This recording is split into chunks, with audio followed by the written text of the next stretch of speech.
ஐயா, அநியாயத்துக்கு அம்மா நெத்தியில இவ்வளவு பெரிய பட்டைய அடிச்சு விட்டு வச்சிருக்கிறீங்களா? இது சமைக்கணும்னு சொல்லி அடிச்சீங்களா? சமைக்க கூடாதுன்னு சொல்லி ரெக்கார்டிங் ஆன் அடிச்சீங்களா? பண்ணிட்டோமா? கொஞ்சம் இருங்க. நல்லதுங்கய்யா. 5 கரத்தனை ஆனை முகத்தினை இந்தின் இளம்பிறை போலும் ஈற்றனை நந்தி மகந்தனை ஞானக் கொழுந்தினை புந்தியில் வைத்தடி போற்றுகின்றேனே. அனைவருக்கும் வணக்கம். நம்ம தமிழ் சொந்தங்கள் அனைவருக்கும், நம்ம சமையல் கலை வல்லுநர்கள் அனைவருக்கும், நம்ம சாப்பிட தெரிந்த வல்லுநர்கள் அனைவருக்கும் வணக்கம். அதாவது எப்பயுமே மேடை அப்படின்னு எடுத்துக்கிட்டோம்னாக்க எல்லாரும் ரொம்ப சீரியஸா இருப்பாங்க. அதாவது எப்படி பேசுறது, என்ன பேசுறது அப்படிங்கிற மாதிரியான பாயிண்ட்ல அந்த வைப்ரேஷன்லயே இருப்பாங்க.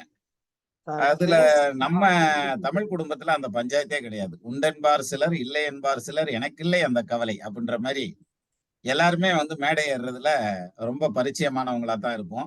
அது 2வது ஒருத்தருக்கு ஒருத்தர் தெரிஞ்சவங்களா தான் இருப்போம். அதனால தொடர்ந்து பார்த்துட்டே இருக்கனால நம்ம குடும்பத்துல பேசுற மாதிரி தான் இருக்கும். ஃப்ரெண்ட்ஸ் எல்லாம் சேர்ந்து பேசுற மாதிரி தான் இருக்கும். நானு இந்த தலைப்பை மேடம் கொடுத்ததுமே எனக்கு ரொம்ப ஆச்சரியமா இருந்தது. அடுப்பாங்கரை அட்ராசிட்டிஸ் அப்படின்னதுமே என்ன இது ஆச்சரியமான வேலை. முதல்ல தான் பியூட்டி பார்லருக்குள்ள போனாங்க. அப்புறம் அப்படியே கிச்சனுக்குள்ள வந்துட்டாங்க. யூஸ்வலா கிச்சன் வேலையை முடிச்சுட்டு அப்புறம் பியூட்டி பார்லர் போயிட்டு அப்புறம் வெளியில போவாங்க. அதான் ரூல்ஸ். இது என்ன மோர் ஊத்தி சாப்பிட்டு, ரசம் ஊத்தி சாப்பிட்டு, சாம்பார் ஊத்தி சாப்பிட்ற ஸ்டைல்ல சொல்லிட்டு இருக்காங்க அப்படின்னு ஒரு குழப்பம் இருந்தது. பட் இருந்தாலுமே இந்த சமையல் அப்படிங்கிறது அது என்ன சொல்லுவாங்க, அமுது படைத்தல் அப்படின்னு சொல்லுவாங்க. இளையான்குடி மாரநாயனார் பெரிய புராணத்துல வர்ற அடியார்களுக்கெல்லாம் சோறு ஓட்டே சொர்க்கத்துக்கு போயிட்டார். அப்ப இந்த சோறு போடுறதுங்கிறது ஒரு புண்ணியம் அப்படின்னு சொல்லுவாங்க. அன்னம்பாலிக்கிறது அப்படின்னு சொல்லுவாங்க. அதுலயும் முந்தி நம்ம சோறு அப்படின்னு தான் சொல்லிக்கிட்டு இருந்தோம். இப்ப ஹோட்டல்ல போய் கேட்கல பாருங்க, ரைஸ் எடுத்துட்டு வா அப்படின்னு தான் சொல்லுவாங்க. இப்போ இங்கிலீஷ்க்கு மாறிட்டோம் இல்லையா, அதனால ரைஸ் எடுத்துட்டு வா அப்படின்னு சொல்லுவாங்க. ஜி, ரைஸ்னா அரிசி தானுங்க ஜி? ஆமா, ரைஸ்னா அரிசி. அது உங்க காலத்து வரைக்கும். இப்ப ரைஸ்னா சோறு அப்படி மாத்திட்டாங்க. ஏதாவது கடையில போய் சோறு எடுத்துட்டு வான்னு சொல்லி பாருங்க, வித்தியாசமா பார்ப்பாங்க நம்மள. அப்போ இந்த சாப்பாடு அப்படிங்கிறது எஞ்சான் உடம்புக்கும் சிரசே பிரதானம் அப்படின்னு, அந்த சிரசுக்கும் சேர்த்து வயிறே பிரதானம். ரைட்டா? ஏன்னா பசி வந்தா 10ம் பறந்து போகும் அப்படின்றான். எல்லாமே பறந்து போயிரும் பசி வந்ததுன்னா. அப்பேற்பட்ட அந்த பசி, பசிப்பினி என்னும் பாவியது தீர்த்தோர் இசைச்சொல் அடவை கென்னா நிமிராது ஆற்றுனர் கழிப்போர் அறவிரை பகர்வோர் மேற்றை உலகின் மெய்ஞலை யாகலத்து வாழ்வோருக்கெல்லாம் உண்டி கொடுத்தோர் உயிர் கொடுத்தோரே. பூபதி பொன்னுசாமி ஃபேஸ ஃபுல்லா வைக்கின்றீங்க, அப்புறம் வீட்டுக்காரமா ஃபேஸையும் சேர்த்து வைக்கணும்ல. அப்படி ஒரு பாயிண்ட் இருக்குல்ல. ரைட், இப்போ ஃபுல்லா இருக்குன்னு நினைக்கிறேன். அப்போ உண்டி கொடுத்தோர் உயிர் கொடுத்தோரே அப்படின்னு சொல்றாங்க இல்லையா. அப்ப சோறு கொடுத்தவங்க உசுறு கொடுத்ததுக்கு சமம் அப்படின்னு சொல்றாங்க. அந்த காலத்துல எல்லாம் திருட்டு நிறைய இருந்தது கிராமங்கள்ல. அப்ப அந்த திருடனை பிடிச்சிட்டாங்கன்னு வச்சுக்கோங்களேன், அவனை கூட்டு போய் சாவடியில உட்கார வச்சு வீட்டு கொஞ்சோன்னு சோறு வாங்கி வீட்டுக்கு கொஞ்சம் பால் வாங்கிட்டு அந்த பாலை ஊத்தி சோறு போட்டு பாலை ஊத்தி சாப்பிட சொல்லுவாங்க. சாப்பிட சொல்லி அனுப்பிச்சிடுவாங்க. ஏன்னா பால் உண்ட வீட்டுக்கு பாதகம் நினைக்க கூடாதான் அப்படிங்கிற மாதிரியான பாயிண்ட் எல்லாம் இருந்தது. இப்போ அதெல்லாம் கிடையாது. பால் நம்ம கொடுத்தாலே வாங்கி குடிச்சுட்டு அங்கேயே அந்த டம்ளரோடவே போயிடுவாங்க. அப்ப அது மாதிரியான கண்டிஷன் இப்ப இருக்குது. அன்னைக்கு அந்த நாணயமா அந்த மாதிரி நடந்தது. கிராமங்கள்ல எல்லாம் அந்த மாதிரி இருந்தது, நான் கேள்விப்பட்டிருக்கேன். அப்போ அப்பேற்பட்ட அந்த பசி அப்படிங்கிறது ரொம்ப முக்கியமான விஷயம். இந்த ஒரு ஜான் வயிற்றுக்காகத்தான் எல்லா பாடும் அப்படின்லாம் சொல்றாங்க. அப்ப அவ்வளவு பாடுபடுறது. ஏன்னா ஒரு ஒரு பசிங்கிறது கௌரவம் எல்லாத்தையும் விட்டுட்டு ஒருத்தன்ட்ட கையேந்த வச்சிரும் அப்படின்னு சொல்லுவாங்க. அதே மாதிரி அன்னதானம் போடுறது அப்படிங்கிறது தானத்திலேயே சிறந்தது அப்படின்னு சொல்றாங்க. அதனாலதான் இன்னைக்கும் அன்னதானத்துக்கு உண்டான அந்த மவுஸ் அப்படியே இருக்குது அப்படிங்கிற மாதிரியான பாயிண்ட். அப்போ ஒரு சிலர் அன்னதானம் போட்டாங்கன்னாக்க அடுத்த செகண்டே தீர்ந்து போயிடும். ஒரு சிலர் அன்னதானம் போட்டாங்கன்னா அந்த அன்னத்தை தூக்கி செமந்தே காலி ஆயிடுவாங்க. அது மாதிரி நிறைய பேரை பார்த்திருக்கேன். ஏன்னா அவங்களுக்கு அந்த அன்னம் கையில இருந்து போகாது. அந்த மாதிரியான அமைப்பெல்லாம் உண்டு. இப்போ நமக்கு ஆயுளுக்கும் அன்னம் பாலிக்கிறவங்க யாரு? வீட்டுக்காரம்மா தான் இல்லையா? அப்ப அவங்க காலத்துக்கும் சோறு போடுறாங்க நமக்கு அப்படிங்கிற மாதிரியான அமைப்பு. ஏன்னா தாயோடு அறுசுவைவோம் அப்படின்னு சொல்லியிருக்கான். அப்ப அம்மா போயிட்டாங்கன்னா நம்ம அறுசுவை சாப்பிடுறோம் இல்லையா, அந்த சாப்பாடு போயிடும். இந்த அறுசுவை அப்படிங்கிறதான் எனக்கு ஒரு விஷயம் ஞாபகத்துக்கு வருது. பெரிய புராணத்துல இவர் சொல்றாரு, நம்ம சேக்கிலார் சொல்றாரு, உண்டி 4 விதத்தில் 6 சுவைத்தரத்தில் அப்படின்னு சொல்றாரு. இந்த உலகத்துல எல்லாரும் சாப்பிடுறது 4 விதத்துலதான் சாப்பிட முடியும் அப்படின்னு ஒரு கருத்து உண்டு. இந்த 4 விதத்தை தாண்டி வேற எந்த விதத்திலயும் அமெரிக்காக்காரனா இருந்தாலும், ஆப்பிரிக்காக்காரனா இருந்தாலும், அல்லது வந்து அரியலூர்காரனா இருந்தாலும் எல்லாம் அதுலதான் சாப்பிட்டாகணும். வேற ஒண்ணும் வழியே இல்ல. எப்படி? இப்ப ஒரு சின்ன எடுத்துக்காட்டு. முறுக்கு தின்றான் அப்படிம்பாங்க. இந்த பாரதியாரை கூப்பிட்டு பலகாரம் ஏதாவது எடுத்துட்டு வா அப்படின்னாராம். என்ன பலகாரம் கொண்டு வராங்க ஐயான்னு? வீர பலகாரங்கள் கொண்டு வா அப்படின்னாராம். அது என்ன வீர பலகாரம் அப்படின்னா, போட்டு வாயில ஓட்டு மென்னோம்னா கட்டுக்கு முட்டுக்குங்கண்ணா. அதாவது இந்த சீடை எல்லாம் இருக்குல்ல, அதெல்லாம் வந்து அடிச்சோம்னா சும்மா படக்கு படக்குன்னு கேட்கும் இல்லையா? அது மாதிரி. அப்ப முறுக்கு சாப்பிட்டோம்னா முறுக்கு தின்றான் அப்படின்னு சொல்லி சொல்றாங்க. அப்ப திங்கிறது அப்படிங்கிறது. அப்ப இது வந்து சவுண்டோட இருக்கும். டிடிஎஸ் எஃபெக்டோட சாப்பிடுறது இருக்குல்ல, அது வந்து முறுக்கு. அது வந்து தின்றான் அப்படின்னு சொல்றது. முறுக்கு மாதிரியான ஐட்டங்கள். அடுத்தது சோறு. சாப்பாடு வந்து எடுத்து வாயில போட்டோம்னா, நம்ம வந்து சாப்பிடுற சத்தம் வெளியே கேட்காது. சரியா? சாம்பார் ஊத்தி சாப்பிட்டாலும், ரசம் ஊத்தி சாப்பிட்டாலும் அழுங்காம சாப்பிடுவோம். சிலர் வந்து அப்படி இல்ல. அப்படி விட்டு ஒரு வழி வலிச்சான்னு வைங்களேன், சர்ன்னு ஒரு சவுண்ட் மட்டும் சர்ன்னு ஒரு சவுண்ட் மட்டும் கேட்கும். என்னடா அது வித்தியாசமான சவுண்டா இருக்குன்னா, அவர் ரசம் சாப்பிடுறாருங்க, இல்லாட்டி பாயசம் சாப்பிடுறாருங்க அப்படின்னு சொல்லுவாங்கல்ல, அது மாதிரி. அப்ப அப்படி ஒரு பாயிண்ட் உண்டு. அப்ப வலிச்சு சாப்பிடுறது. ஆனா உண்றான் அப்படின்னு தான் சொல்லுவாங்க. சோறு உண்ணுதல். அப்ப முறுக்கு தின்றான், சோறு உண்றான். சோறு உண்ணான்னா உண்ணுதல்ங்கையில சத்தமே வராது. சத்தம் இல்லாம அமைதியா சாப்பிடுற மாதிரி. சரியா? இது வந்து கிட்டத்தட்ட கணவன் வந்து பேசினாருன்னா வீட்டு சத்தம் வெளியில போகாம பேசுவாங்க பாருங்க. அது மாதிரியான டைப். அதே இது இந்த தின்றான்ங்கிறது மனைவி ஆரம்பிச்சாங்கன்னாக்க பக்கவாத்தியம், தாளவாத்தியத்தோட ஆரம்பிச்சு வருவாங்க பாருங்க. அது மாதிரி. இப்ப கரெக்டா மனசுல பதிஞ்சிருக்குன்னு நினைக்கிறேன். அப்ப சோறு தின்றான், அதுனா முறுக்கு தின்றான், சோறு உண்ணான். தின்னுதல், உண்ணுதல். அடுத்தது பருகுதல். எது? பால் பருகினான், நீர் பருகினான், சர்பத்து பருகினான், அப்புறம் என்ன சொல்றது? பால் பாயாசம் பருகினான் அப்படின்ற மாதிரி பருகிறதுங்கிறது எடுத்து குடிக்கிறது. அதுலயும் சத்தம் வராது. சரியா? இது மாதிரியான ஒண்ணு. இன்னும் 3 விதம் ஆயிருச்சா? 4வது விதம் தான் சிறப்பானது. நக்குதல். அப்போ இதுல நக்குறது அப்படின்னா என்ன? பாயாசத்தை பாயாசங்கிற பஞ்சாமிரதத்தை என்ன செய்வோம்?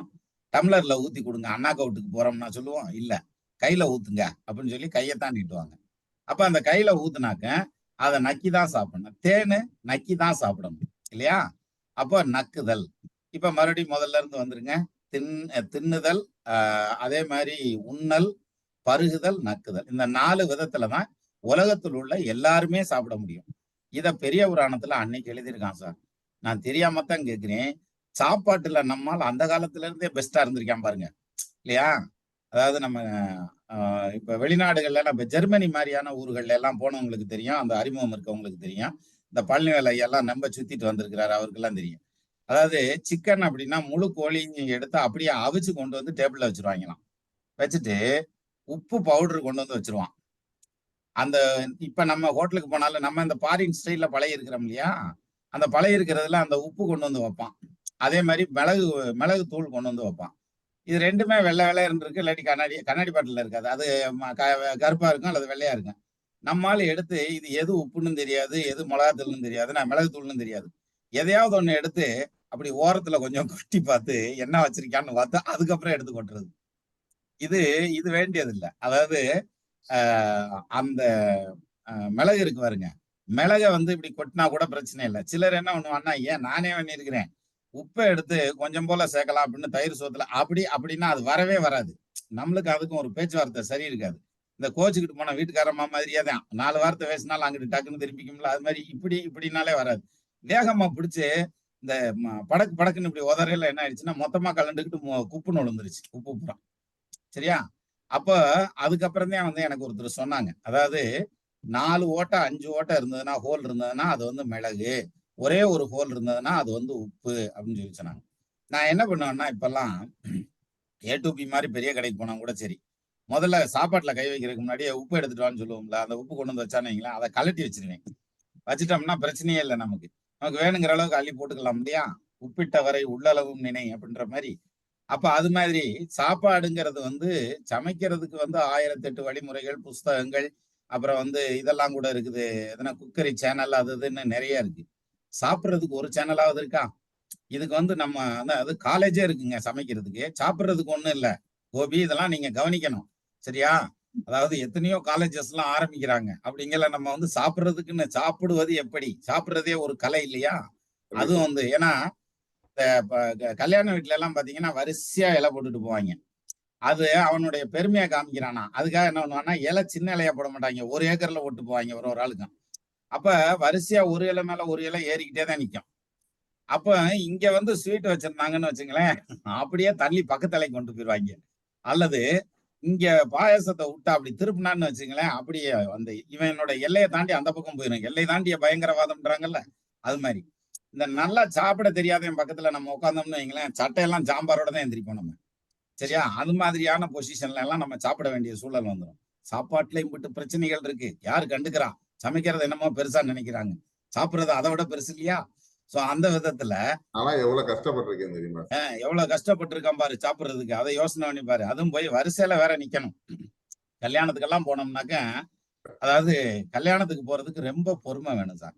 முதல்ல உள்ள நுழைஞ்சதுமே, அது இன்னுங்க கரெக்டா சொல்லணும்னா, நம்ம மேடம் கல்யாணத்துக்கு போனோம்ல, கீதையார மேடம் கல்யாணத்துக்கு போனது நான் போய் உட்காரவே இல்லை. போனது நேராவே வரிசையிலே நின்ட்டேன். எது மேடைக்கு போறதுக்கு வரிசையில நின்னாச்சு. அவங்க கல்யாணமாவது பரவாயில்ல, நம்ம மேடைக்கு போறதுல வரிசையில நிக்கணும். இந்த வரிசையில நின்னு நின்னு நின்னு ஒருத்தனா தள்ளி தள்ளி போய் அந்த பொண்ணு மாப்பிள்ளை கிட்ட போய் நின்னு சிரிக்கணும் வேற சார். நம்ம இம்பிட்டு நேரம் நின்னுட்டு வேற போயிருக்கோமா, அங்கன போய் சிரிக்கிறதுங்கிறது, நம்ம சிரிச்சோம்னு வச்சுங்களேன், அது நம்மளை பார்த்து 4 பேர் சிரிப்பா சிரிக்கிற மாதிரி தான் இருக்கான். அப்படிதான் நம்ம சிரிச்சுட்டு அங்க இருந்து வந்தோம்னா இங்க விருந்துக்கு வரிசையில நிக்கணும்.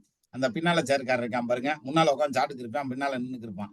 அப்பத்தான் மோருக்கு வந்திருப்பான். சரி இவன் மோருக்கு வந்துட்டான், அடுத்து கிளம்பிடுவான் அப்படின்னு நினைச்சிட்டு நம்ம உட்காந்தோம்னா, அவன் என்ன பண்ணுவான், திருப்பியும் சாதம் வாங்குவான். அடுத்த ரவுண்டு திருப்பியும் வந்து ரசம் ஊத்து, அப்புறம் பாயாசம் ஊத்து அப்படின்னு. இது எல்லாத்தையும் அதுலயும் ஒரு சிலர்லாம், எனக்கெல்லாம் தயிர் ஊத்தி சாப்பிட்டேன், மோர் ஊத்தி சாப்பிட்டேன்னா எதுவுமே இருக்கக்கூடாது.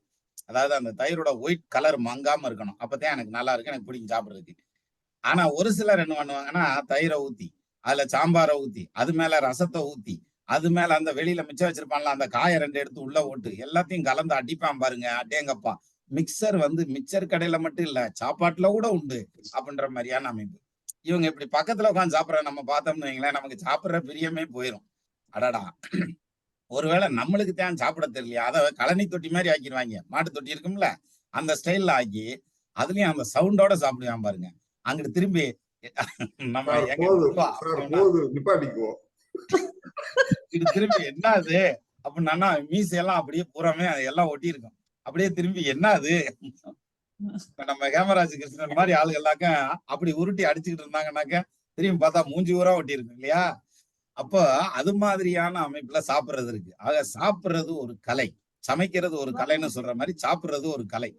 அப்போ இந்த சமைக்கிற சமையல், இந்த ஒவ்வொருத்தரும் வந்து நம்ம வீட்டுல சமைக்கிறோம் பாருங்க. சமைக்கிறப்ப கணவன் வந்து விரும்பி இதை சாப்பிடுவான், பிள்ளைங்க இதை விரும்பி சாப்பிடும் அப்படின்னு சொல்லி அந்த நினைவோடவே அவங்க சமைப்பாங்களாம். அந்த அந்த ஆசையோட அவங்க சமைப்பாங்களாம். அப்படி சமைக்கிற சமையல் தான் நமக்கு ஒட்டும் அப்படிங்கிறான். சரியா? காண கண் கூசுதே, கையெடுக்க நாணுதே, மானொக்க வாய் திறக்க மாட்டாதே, ஐயோ அன்பில்லால் இட்ட அமுது. யாரு? ஔவையார். அதாவது பாசமில்லாத ஒரு மனைவி நமக்கு சோறு போட்டாங்கன்னா, காண கண் கூசுதே, அந்த சோத்தை பார்த்தாலே கண்ணு கூசுமா. ஏன்? அவ்வளவு வெள்ளையா இருக்குன்னு அர்த்தம் போல இருக்கு. கூலிங் கிளாஸ் போட்டுக்கிட்டு தான் பார்க்கணும் மாட்டிருக்கு, தெரியல என்னன்னு. காண கண் கூசுதே, கையெடுக்க நாணுதே, கையில அந்த சோத்தை அள்ளுறதுக்கே நானுதான். மானொக்க வாய் திறக்க மாட்டாதே, அப்ப வாயை வந்து திறந்து சாப்பிடவே முடியாதான், வாயை திறக்காதாம்மா. அன்பில்லால் இட்ட அமுது, அந்த அன்போட அமுது விட்டாதான் நமக்கு வந்து சாப்பிட்ற சாப்பாடு விட்டும் இல்லையா? இதுக்குதான் அந்த இதுல குறுந்தொகையில கூட ஒரு பாடல் நான் நிறைய ட்ரிப் சொல்லியிருக்கேன். முளிதயிர் பிசைந்த காந்தல் மெல்புறன் கழிவுறு களங்கம் களாது உடி குவளை உண்கண் குய்ப்புகை கடம தான் சுழன்றுட்ட தீம்பொழிப்பாக இனிதன கணவன் உண்டலின் நுண்ணிதில் மகிழ்ந்தன்று ஒண்ணுதல் முகனே அப்படின்னு சொல்லி ஒரு பாட்டு. புது பொண்டாட்டியை கட்டிட்டு வர்றான், அவளுக்கு ஒரு சமையலும் தெரியாது. கிட்டத்தட்ட நம்ம கல்யாணம் பண்ண மாதிரின்னு வச்சுக்கோங்களேன், சிம்பிளா. அப்ப ஒரு சமையலும் தெரியாது. வந்ததும் சமையல் பண்ணு அப்படின்னாக்கும், குழம்பு வை, ரசம் வை, காய வை, கழுதைய வை, குதிரையை வைனா அதுக்கு என்ன தெரியும்? அதுக்கு வீடு ஊட்டவே தெரியாது. இந்த பொம்பளை பிள்ளையெல்லாம் வீடு ஊட்டுறப்ப பாத்தீங்கன்னாக்க, அந்த அந்த விளக்கு மாத்த எடுத்து கூட்டல தரைக்கு வலிக்காம கூட்டுவாங்க. இந்த மந்திரிக்கிறதுக்கு குழந்தைகளுக்கெல்லாம் மந்திரிப்பாங்கல்ல, அது மாதிரி அழுங்காம கூட்டிகிட்டு போவாங்க பாத்திருக்கீங்களா? என்ன காரணம்? அப்படி இருந்த அந்த அந்த மாதிரி இருந்த பிள்ளைகளை நம்ம கட்டிட்டு வந்துடுறோம். கட்டிட்டு வந்து குழம்பு வை அப்படின்னாக்க, எங்க வீட்டுக்காரமா கட்டிட்டு வந்து குழம்பு வச்சு, நிஜமாலுமே சொல்றேன், வாழ்க்கையிலே அவ்வளவு சீரும் சிறப்புமான ஒரு குழம்பை நான் சாப்பிட்டதே இல்லை. இது ஃபர்ஸ்ட் டைம் குழம்பு வச்சு கொடுக்குறாப்புல. புது பொண்டாட்டி, நம்ம முடியாதுன்னு சொல்ல முடியாது இல்லையா? ஆனா அதை சாப்பிடவும் முடியலையே. அப்ப ஒண்ணுக்கும் இங்கிட்டும் திரும்ப முடியல, அங்கிட்டும் திரும்ப முடியல. Voice not clear. நிஜமாவா வேல்முருகன் இல்ல சார்? இல்ல clear clear G clear. Velmurugan sir பின்னால திரும்பி பாருங்க, செல்வி மேடம் நிப்பாங்க, அதனாலதான் இப்படி பேசுறீங்கன்னு நினைக்கிறேன். சரி சார் வாய்ஸ் ரொம்ப கட்டார மாதிரி இருக்கு. இல்ல இல்ல சார், நல்லா கிளியரா இருக்கு. கிளியரா நல்லா இருக்கு. இருக்கு. எங்களுக்கு எல்லாம் கிளியரா இருக்கு. இல்ல அதான் சொன்னேன். செல்வி மேடம் வந்து வேல்முருகன் சாரோட மிஸ்ஸஸ் செல்வி மேடம் வந்து ஒரு தடவை மோர் குழம்பு வந்து சாப்பிட்டேன் நான். மோர் குழம்பு இல்ல, சொதி. அந்த திருநெல்வேலி சொதி. அந்த சொதியை சாப்பிட்டதுமே ரொம்ப பிரமாதமா இருந்தது. மறுபடியும் அவங்க வீட்டுக்கு போகும்போது நானே கேட்டு வாங்கி சாப்பிட்டேன். இது அடுத்த தடவை சொதி எனக்கு வச்சு வைங்க, நான் வந்து சொதி சாப்பிடணும்ட்டே சொல்லிட்டே போனேன். இப்ப நம்ம இந்த இதுலதான் சொல்லுவேன்ல, அதாவது சாப்பிடுறதுல கேட்டு வாங்கி சாப்பிடுறதுல ஒன்றும் கூச்சமே விடக்கூடாது. சரியா? அது வந்து நம்ம வயிற்றுக்கு தானே சாப்பிடுறோம். நம்ம பார்சல் கட்டிட்டு 10 பேருக்கு எடுத்துட்டா போறோம், இல்ல இல்ல. அதனால ஆனா கேட்டதும் பிரமாதமா செஞ்சு கொடுத்தாங்க செல்வி மேடத்தை பொறுத்த வரைக்கும். அப்போ இந்த சாப்பிடுற விதம், சமைக்கிற விதம்னு இருக்கு பாருங்க. அந்த புது மனைவியை கட்டிட்டு வந்ததும் அந்த பிள்ளை வந்து அதுக்கு தெரிஞ்சது அவசரத்துல என்ன மோரை தாளிச்சு வச்சுட்டா போதும் அப்படின்னு சொல்லிட்டு அந்த மோரை தாளிக்கிறா. தாளிக்கல, அப்பெல்லாம் கறி அடுப்பு தானே, கையில மூஞ்சில எல்லாம் கறி ஆகிருது. கறி ஆயிட்டு ரொம்ப கண்ணெல்லாம் எரியுது. ஏன்னா புகை அடிக்கும்ல, கண்ணெல்லாம் எரியுது. அப்படியே சமைச்சிட்டு வந்து அந்த மோரை கொண்டு வந்து வைக்கிறா. நம்ம ஆள் கணவர் ஊத்தி சாப்பிடுறாரு, பிணைஞ்சு சாப்பிட்டு பாட்டு ஆஹா அருமையாக இருக்கிறது அப்படின்னு சொன்னதும் அந்த பிள்ளைக்கு சந்தோஷம் தாங்கலாம். அப்படியே புன்னூறுவல் பூத்தாலாம், முகத்துல சிரிச்சாலாம். அவனுக்கு தானே தெரியும் இவன் என்னமோ பெரிய வித்த காமிச்சிட்டு வந்த விளையாட்ட வந்திருக்கிறா, என்னமோ கம்பி மேல நடந்த விளையாட்டவே முறை தூக்கிட்டு வர்றான்றது அவனுக்கு தான் தெரியும். மனசுக்குள்ள வச்சுக்கிட்டு இருக்கான், 1000 இருக்கியா மனசுல, சொல்ல முடியலையா வெளியில அப்படின்ற ஸ்டைல்ல அவன் வந்து ஊத்தி சாப்பிட்டான் அப்படிங்கிற மாதிரியான ஒரு பாயிண்ட் சொல்றாங்க. இது மாதிரி சமையலை பத்தியும் சாப்பிட்றத பத்தியும் நிறைய விஷயங்கள் இலக்கியத்துல இருக்கு. அப்பேற்பட்ட புராதனமான ஒரு வேலை அப்படின்னு எடுத்துக்கிட்டோம்னா எது? இந்த சமையல் கலை தான். இந்த சமையல் கலை அப்படிங்கிறதுல எப்பயுமே ஆண்கள் தான் லீடிங்ல இருப்பாங்க. ஆனா பெருவாரியா செய்யறது பெண்கள் தான் செய்வாங்க. அதிகபட்சம் செய்யறது பெண்கள் செய்வாங்க, ஆண்கள் தான் லீடிங்ல இருப்பாங்க. இப்ப இவங்க என்ன சொல்லுவாங்கன்னா, இங்க நான் மட்டும் புளிக்குழம்பு வச்சேன்னு வையேன், அந்த புளியே வந்துரும்ன மாதிரி. அப்போ புளிக்குழம்பு நான் மட்டும் வச்சேன் அப்படின்ற மாதிரி சொல்லுவாங்கல்ல. 10 பேர்த்துக்கு வைக்க சொன்னோம்னு வச்சுங்களேன், அதுல பாருங்க அப்படின்னு ஆரம்பிப்பாங்க. ஒரு 50 பேர்த்துக்கு வைக்கணும் அப்படின்னோம்னா அது சமையல்காரர் தான் வரணும். அதனாலதான் நலாபாகம் அப்படின்னு சொல்லி சொன்னாங்க. நலன் சமையல் வந்து அவ்வளவு நல்லா இருக்கணும். அப்போ எப்பயுமே சமைக்க தெரிஞ்ச ஒரு வீட்டுக்காரரை கட்டிட்டா பிரச்சனையே கிடையாது. இப்ப எல்லாம் வெளியூர்ல எல்லாம் வெளிநாடுகள்ல எல்லாம் பாத்தீங்கன்னா 2 பேருமே சமைப்பாங்க. அதுலயும் இன்னும் அட்வான்ஸா போய் என்ன பண்றதுன்னா, ஒரு வாரத்துக்கு இட்லியை ஊத்தி பிரிட்ஜ்ல வச்சிடறது. சரியா? வேணுங்கிறப்ப அப்பங்க எடுத்து 2 இட்லியை மைக்ரோ ஓவன்ல வச்சு சூடு பண்ணி எடுத்து சாப்பிட்டுக்கிற வேண்டியதான். அந்த இட்லி மாதிரியா இருக்கா, ரொட்டி மாதிரி இருக்கும்.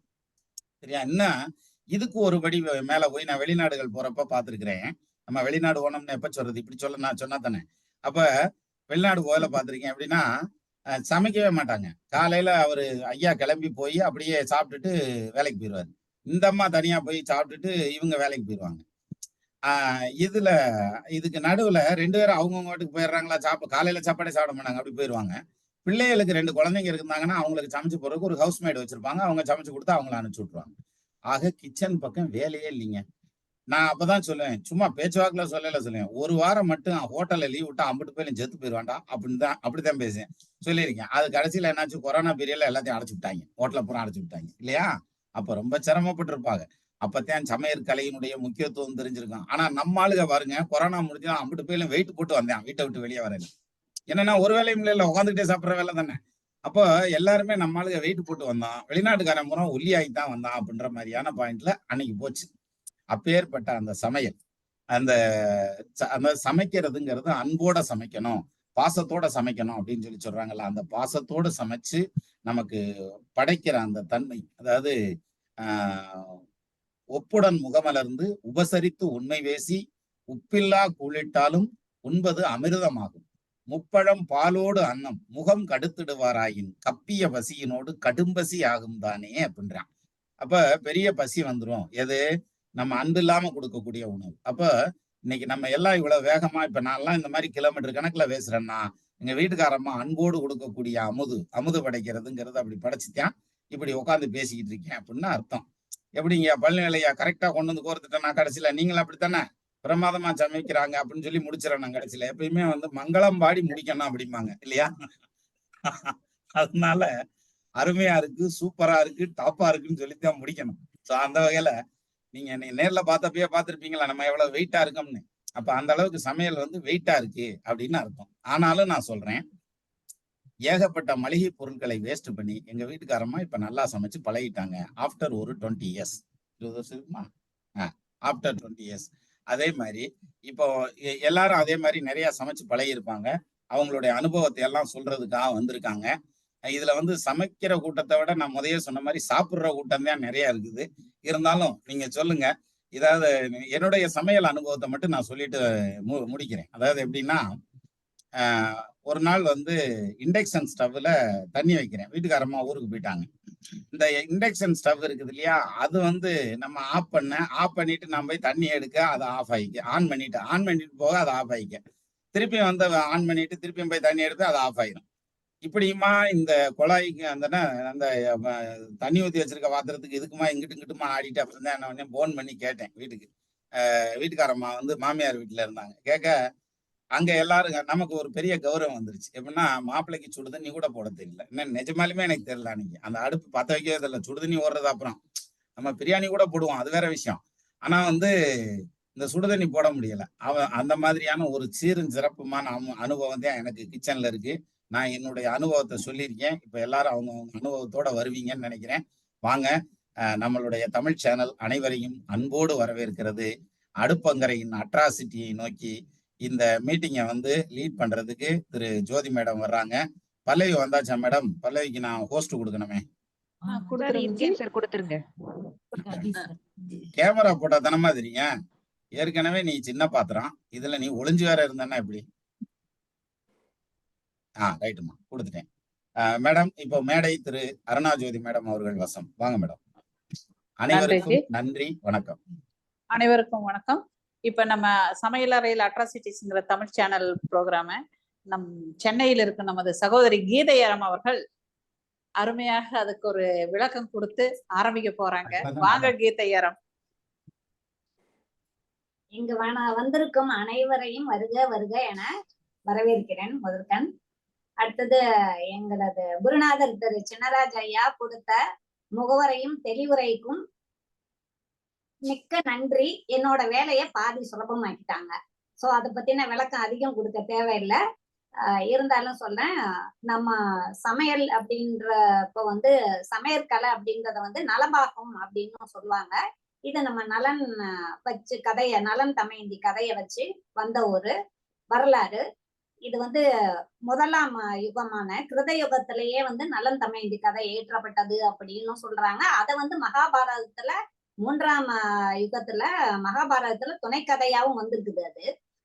அப்படிப்பட்ட சிறப்பு வாய்ந்த அந்த நலன் மகாராஜா, நடன நாட்டு மன்னனான நலன் மகாராஜாவோட சமையல் கலை வந்து இவ்வளவு வரலாறு இலக்கியத்துல வர்ற அளவுக்கு வந்திருக்கு அப்படின்னா அதற்கு எவ்வளவு பெரிய புகழும் பெயரும் உள்ளது அப்படின்றத நம்ம நினைச்சோம். அவர் வந்து சமைக்கிறது வந்து நலபாகம் அப்படின்றது நீரின்றி நெருப்பின்றி சமைத்தாராம். அப்போ அவர் சமையல் வந்து சூரிய சக்தி கொண்டு அவர் சமைச்சதாக வரலாறு சொல்லுது. அதுலயே வந்து பீமபாகம்னு அது வந்து நீர் நெருப்பு வச்சு சமைக்கிறது. இது வந்து நலபாகம் அப்படின்றது வெறும் சூரிய சக்தியை கொண்டு அவரது சமையல் நடந்ததாக சொல்லப்படுகிறது. அது மட்டும் இல்ல, அவர் நலன் மகாராஜா சமையல் மாதிரி யாருமே சமைக்க முடியாது அப்படின்ற ஒரு விஷயமும் இருக்கு. சோ அதை வச்சுதான் வந்து தமயந்தியே வந்து நலனை கண்டுபிடிச்சு இது நலன் கைவண்ணம் தான், அந்த கைமணம் அப்படின்ற ஒண்ணும் அந்த வரலாற்றுக்குள்ள இருக்கும். அதை வச்சு நலன் வந்து தமயந்தியே கண்டுபிடிக்க முடியுது அப்படின்ற ஒரு செய்தியும் அங்க இருக்கு. இதுல என்னன்னா, நம்ம அப்படி நலபாகமா இருந்த அந்த இதை வந்து நம்ம 50-50 கொண்டு போய் நம்மளும் போய் அதை எடுத்துக்கிட்ட போய் இன்னைக்கு நம்ம தலையில எல்லாத்தையும் கட்டிட்டு அவங்க ரிலீவ் ஆயிட்டாங்க. சோ அதை அப்படியே விட்டுருந்தோம்னால நம்ம தப்பிச்சிருக்கலாம் போல இருக்கு. என்ன அதை விட்டுட்டோம், நம்மளும் இது பண்ணியாச்சு. இத வந்து இந்த நலன் தமயந்தி அப்படின்ற அந்த கதையை வந்து கதைக்கும் சமையலுக்கும் ரொம்பவே சம்பந்தம் உண்டு. அது மட்டும் இல்ல, 7.5 சனிக்கும் சம்பந்தம் உண்டு. இந்த நலன் கதையை வந்து படிச்சா பிரகதஸ்வர் முனிவர் அப்படின்றவங்க சொல்றாங்க, இந்த கதை படிக்கிறவங்களுக்கு 7.5 சனியோட தாக்கம் குறையும். ஏன்னா நலன் மகாராஜா கஷ்டப்பட வேண்டிய அந்த காலகட்டமே வந்து அவருக்கு 7.5 சனி நடந்ததா. அப்போதான் அவர் மனைவியை விட்டு பிரிஞ்சு நாடு நகரம் எல்லாத்தையும் விட்டு சூதாட்டத்துல இழந்து அவரு பிரிஞ்சு போயிடுறாரு. சோ அந்த கஷ்டமெல்லாம் படுறதான காலம் வந்து 7.5 சனி நடக்குது. அதனால அந்த சமயத்துல வந்து நம்ம உண்மையா நேர்மையா இதான் நடந்தா நம்ம வாழ்க்கையிலையும் நல்லா இருக்கும் அப்படின்றத உணர்த்தக்கூடிய ஒரு கதையாதான் வந்து அது வச்சிருந்திருக்கிறாங்க.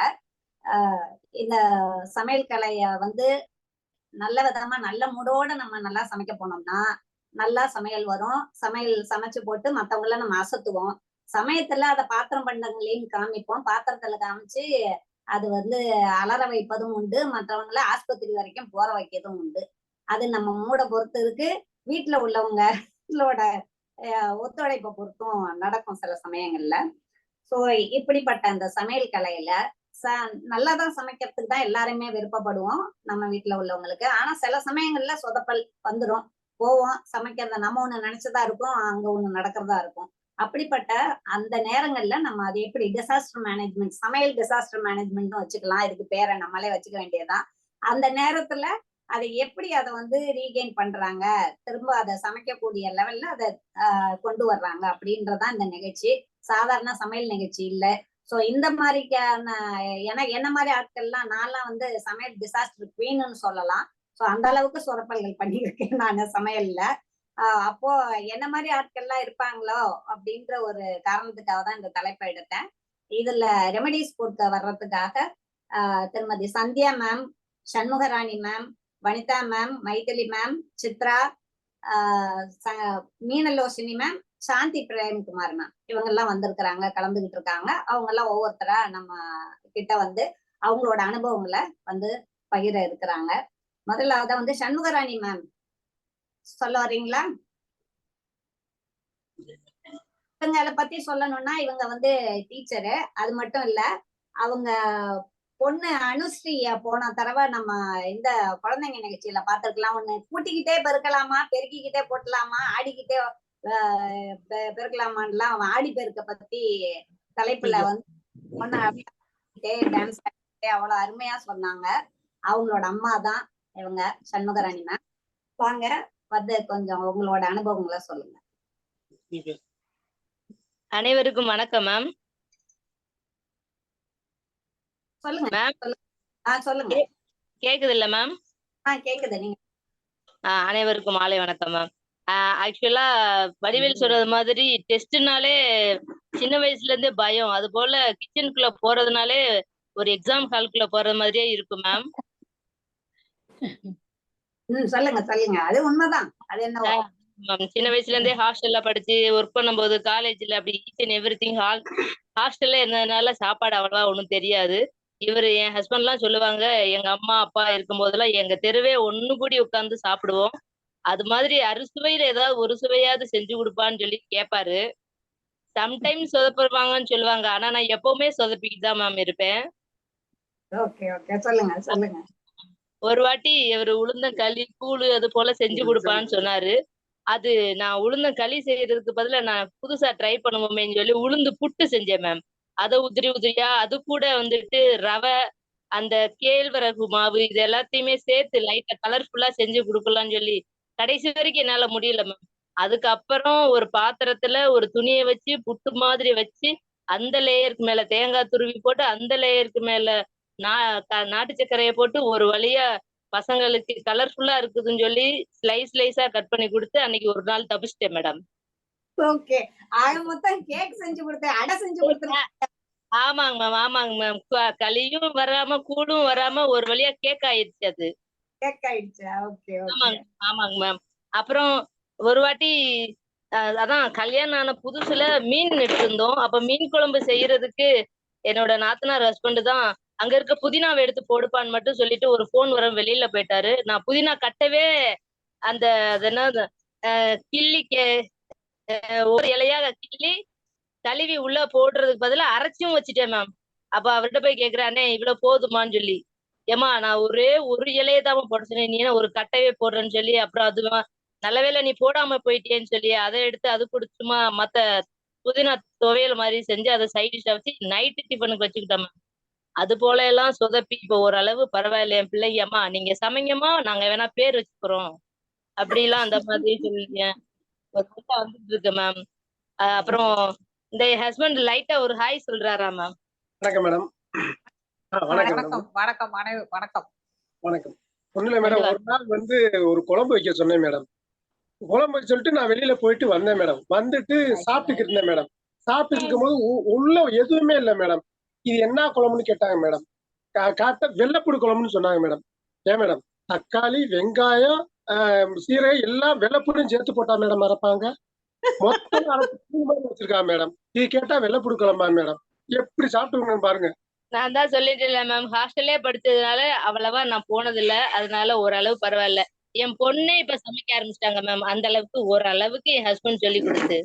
மேம் இவங்க என்ன குழம்பு வச்சாலும் நாங்க தான் மேம் பேர் ஆனா இத்தனை இருந்தாலும் அனுஸ்ரீக்கு அற்புதமான டான்ஸ் எல்லாம் கத்து கொடுத்துருக்கீங்களா? அத பாராட்டுறோம் நாங்க.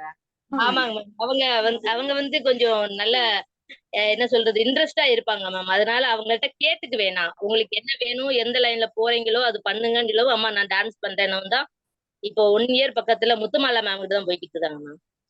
ஓகே ஓகே, ரொம்ப நன்றி. பாப்பாவுடைய அந்த வெல்கம் டான்ஸ் இது ரொம்ப அற்புதமா இருந்ததுமா, ரொம்ப நல்லா இருந்தது. ஓகே ஓகே மேம், அவ்வளவுதான். ஆனாலும் நீங்க இவ்வளவு பிரச்சனைகள் பண்ணியுமே பார்த்தா எல்லாருமே நல்ல ஸ்டஃபியா தான் இருக்காங்க, ஹெல்தியா தான் இருக்கிறாங்க. பெரிய மோசமெல்லாம் இல்ல உங்க சமையல் பார்த்தா. ஆமா மேம், இப்ப பரவாயில்ல மேம், ஓரளவு வந்துட்டேன். ஓகே ஓகே மேம், ரொம்ப பிளஸிங் வேணும் மேம்.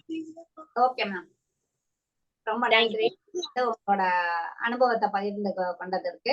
அடுத்ததா நமது சந்தியா மேம், அவங்கள பத்தி ஒரு இன்ட்ரோடக்ஷன் கொடுத்துட்றேன். நம்ம சந்தியா மேம் வந்து சமையல்ல கிங், ஓகேங்களா? ஏன்னா அவங்க 18 வருஷமா அவங்க வந்து கேட்டரிங் சர்வீஸ் நடத்தி இருக்கிறாங்க. கேட்டரிங் வச்சு கடையெல்லாம் வச்சு இப்ப அதுக்கெல்லாம் மூடு விழா நடத்திட்டு இப்ப ஒரு 5 வருஷமா நம்ம குருநாதர் சேனல்ல இப்ப ஜோதிடம் கத்துக்கிட்டு இருக்கிறாங்க. சோ அவங்களோட அனுபவம்ன்றது அது நீண்ட அனுபவம். அதனால அவங்களோட அனுபவத்தை வந்து இங்க பகிர்ந்து கொள்றதுக்கு வர்றாங்க. வாங்க சந்தியா மேம். வணக்கம், எல்லாருக்கும் வணக்கம். நம் தமிழ் சேனலில் இருக்கும் அனைவருக்கும் வணக்கம். நம் குருநாதர் அவர்களுக்கும் வணக்கம். நான் வந்து அவங்க சொதப்புன மாதிரி எல்லாம் எனக்கு சொதப்புறதுக்கு இது வரைக்கும் நான் சொதப்புனதே கிடையாது. ஆனா சொதப்பெல்லாம் இருக்கிறத அட்ஜஸ்ட் பண்ண தெரியும். இப்ப வந்து ஒரு ஃபர்ஸ்ட் ஸ்வீட்டோடய ஆரம்பிப்போமே, நம்ம எல்லா ஸ்வீட்டும் நான் பண்ணுவேன். அதே போல எல்லா கை வேலை எல்லாமே பண்ணுவேன். கூட பின்றதுல இருந்து, அந்த காலத்துல சின்ன வயசுல இருந்து கூட பண்றதுல இருந்து, எங்க அம்மா 10-12 வயசுக்கெல்லாம் சமைக்க கொடுத்துட்டாங்க, சொல்லி கொடுத்துட்டாங்க. நான் வந்து பெரிய பொண்ணு, அதனால நான் வந்து எனக்கு அடுத்து 2 தங்கச்சி, ஒரு தம்பி. அதனால பெரிய பொண்ணா இருக்கிறதுனால நான் வந்து எல்லாம் கொஞ்சம் செய்யணுங்கிறதுனால எனக்கு அப்பையில இருந்தே சொல்லி கொடுத்ததுனால எனக்கு வந்து எப்பவுமே சொதப்புனதுலன்னு வைங்களேன். ஆனா சொதப்புனதை யாராவது சொதப்பி வச்சிருந்தா அது சரி பண்ணிடலாம்னு வைங்க. இப்போ நம்ம ஃபர்ஸ்ட் ஸ்வீட்டோட எடுத்துக்குவோம். அதிர்ஷ்டம் எல்லாரும் தீபாவளிக்கு செய்யறோம்.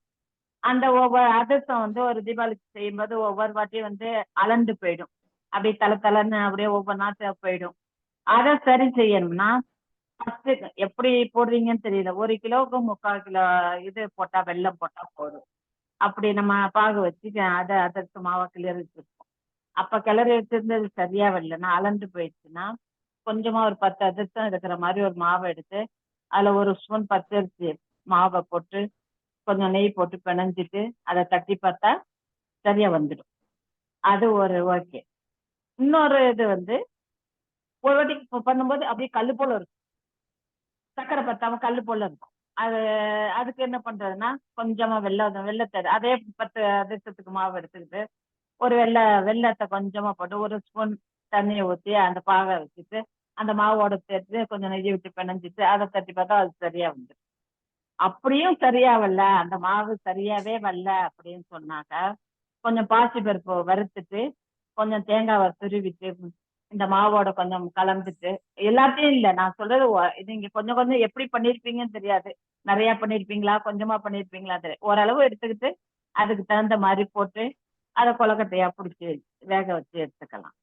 அப்படி இல்லாட்டியும் மிக்சியில தேங்காயை போட்டு அரைச்சிட்டு அந்த மாவையும் கொஞ்சம் போட்டு, இல்லை ஆட்டுக்கல்லையோ போட்டு கிரைண்டர்லயோ இன்னொத்தையோ போட்டு அதுக்கு தகுந்த மாதிரி தேங்காய் அங்கே போட்டு அரைச்சிட்டு புளிப்புணியாரமா ஊற்றிடலாம். அப்படி இல்லாட்டியும் அப்பமா ஊற்றிடலாம். வேணுங்கிற அளவுக்கு எடுத்துக்கலாம், வேணுங்கிற அளவுக்கு எடுத்துக்கிட்டு அதுக்கு தகுந்த மாதிரி தேங்காய் இதை போட்டு அரைச்சிட்டு இப்படி அட்ஜஸ்ட் பண்ணிடலாம். அது சாம்பார் வந்து ரசமா போயிடுச்சு அப்படின்னு சொன்னீங்க. சாம்பார் வந்து வச்சோம் நாங்க, ரசமா போயிடுச்சு, அதை எப்படி அட்ஜஸ்ட் பண்றது அப்படின்னாக்கா, சாம்பார்ல ஒரு பெரிய வெங்காயத்தை எடுத்துக்கலாம், அதை நைஸா நல்லா வெட்டிக்கலாம்.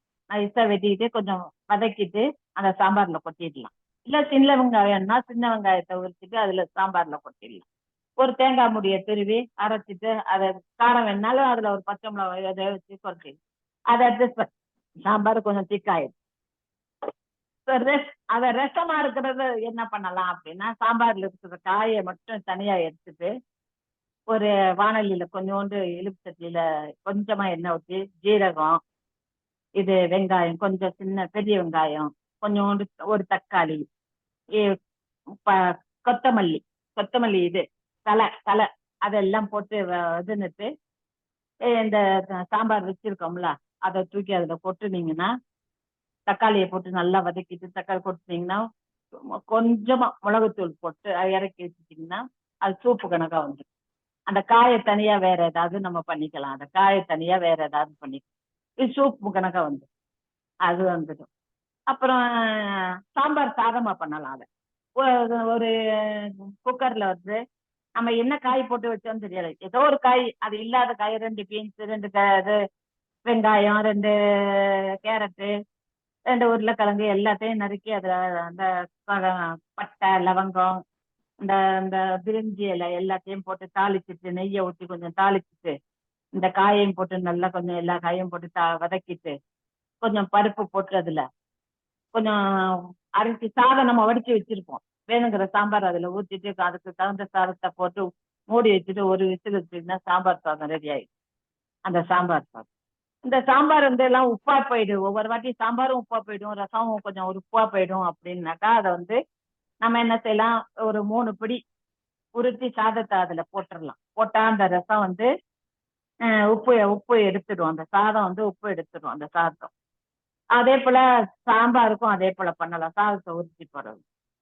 இல்ல வத்த குழம்பு வைக்கிறோம்னா ஒரு உருளைக்கிழங்க வேக வச்சு, அந்த உருளைக்கிழங்க வேக வச்சா உருளைக்கிழங்கு அதுல போட்டோம்னா அந்த உப்பு வந்து அந்த உருளைக்கிழங்கு இழுத்துடும். உப்பு அட்ஜஸ்ட் பண்றதுன்னா இப்படி பண்ணிடலாம். சாம்பார் ரசத்தை அப்படி அட்ஜஸ்ட் பண்ணிடலாம். இப்ப பொரியல், உருளைக்கிழங்கு பொரியல் மீதி ஆயிடுச்சு, அதை என்ன பண்றது அப்படின்னா, நம்ம மத்தியானமே தெரிஞ்சு போயிடும் நம்ம பொரியல் மீதி ஆயிடுச்சு, நம்ம என்ன பண்ணலாம், அந்த பொரியலை வந்து மிக்சியில போட்டு நல்லா அரைச்சிக்கிட்டு சின்ன சின்ன உருண்டைகளா வச்சுக்கலாம்.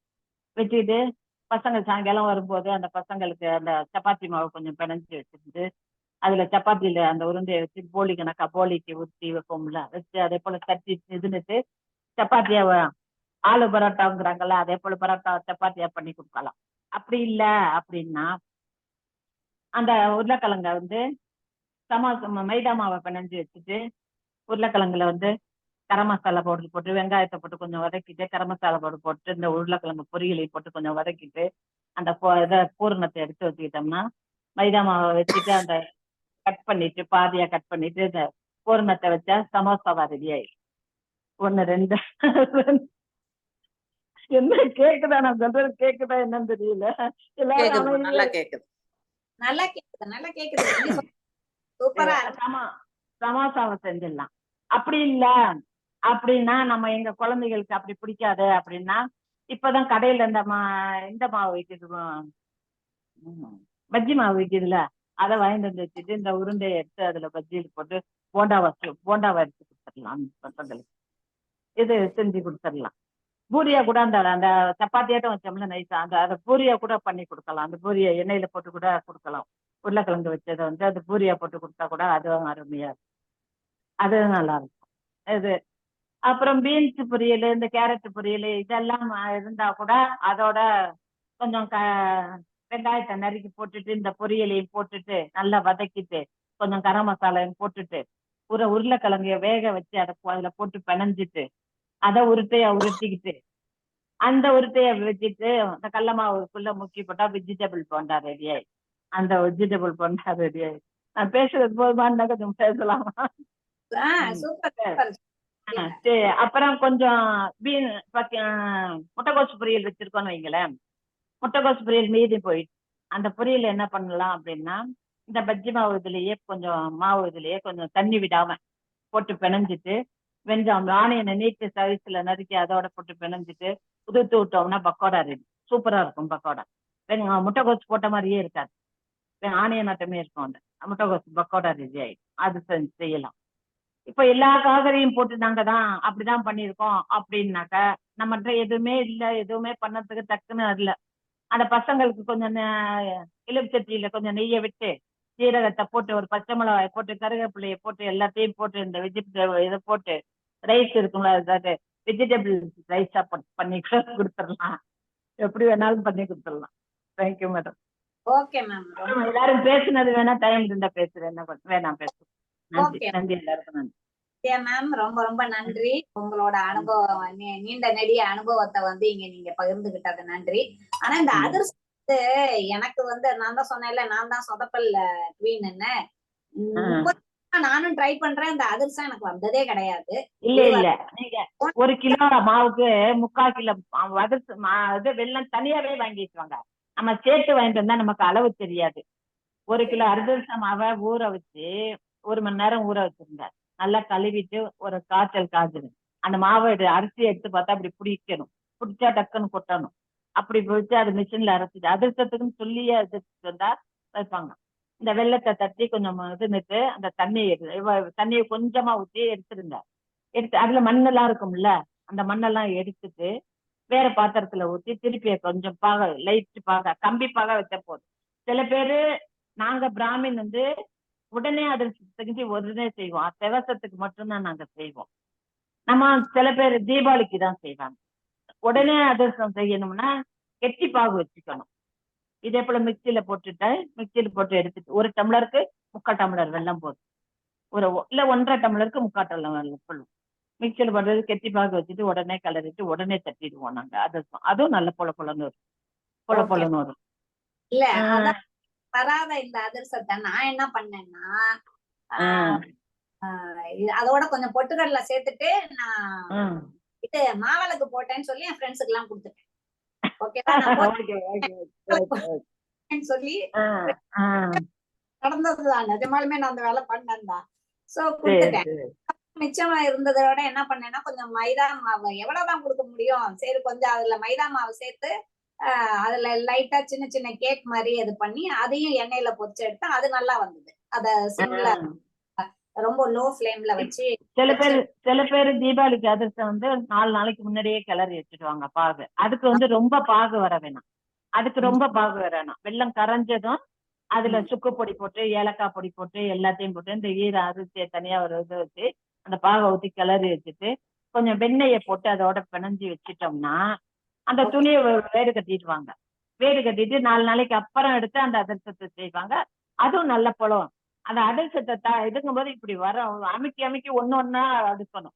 அடுக்குனா அந்த சூட்டுக்கு வந்து வேகாம இருந்தா கூட அது ஒன்னொன்னா வெந்துட்டு கொஞ்சம் பொலன்னு ஆயிடும். நல்லா அருமையா எல்லாமே நல்லா எல்லா ஸ்வீட்டுமே பண்ணுவேன் நான். எல்லா ஸ்வீட்டும் பண்ணுவேன். ஓகே, ரொம்ப நன்றி. நம்மிடையே பேசுவதற்கு சித்ரா அவர்களே அழைக்கிறேன்.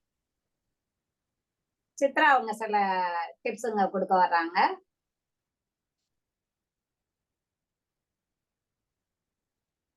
மைக் ஆன் பண்ணிட்டு பேசுங்க சித்ரா மேடம்.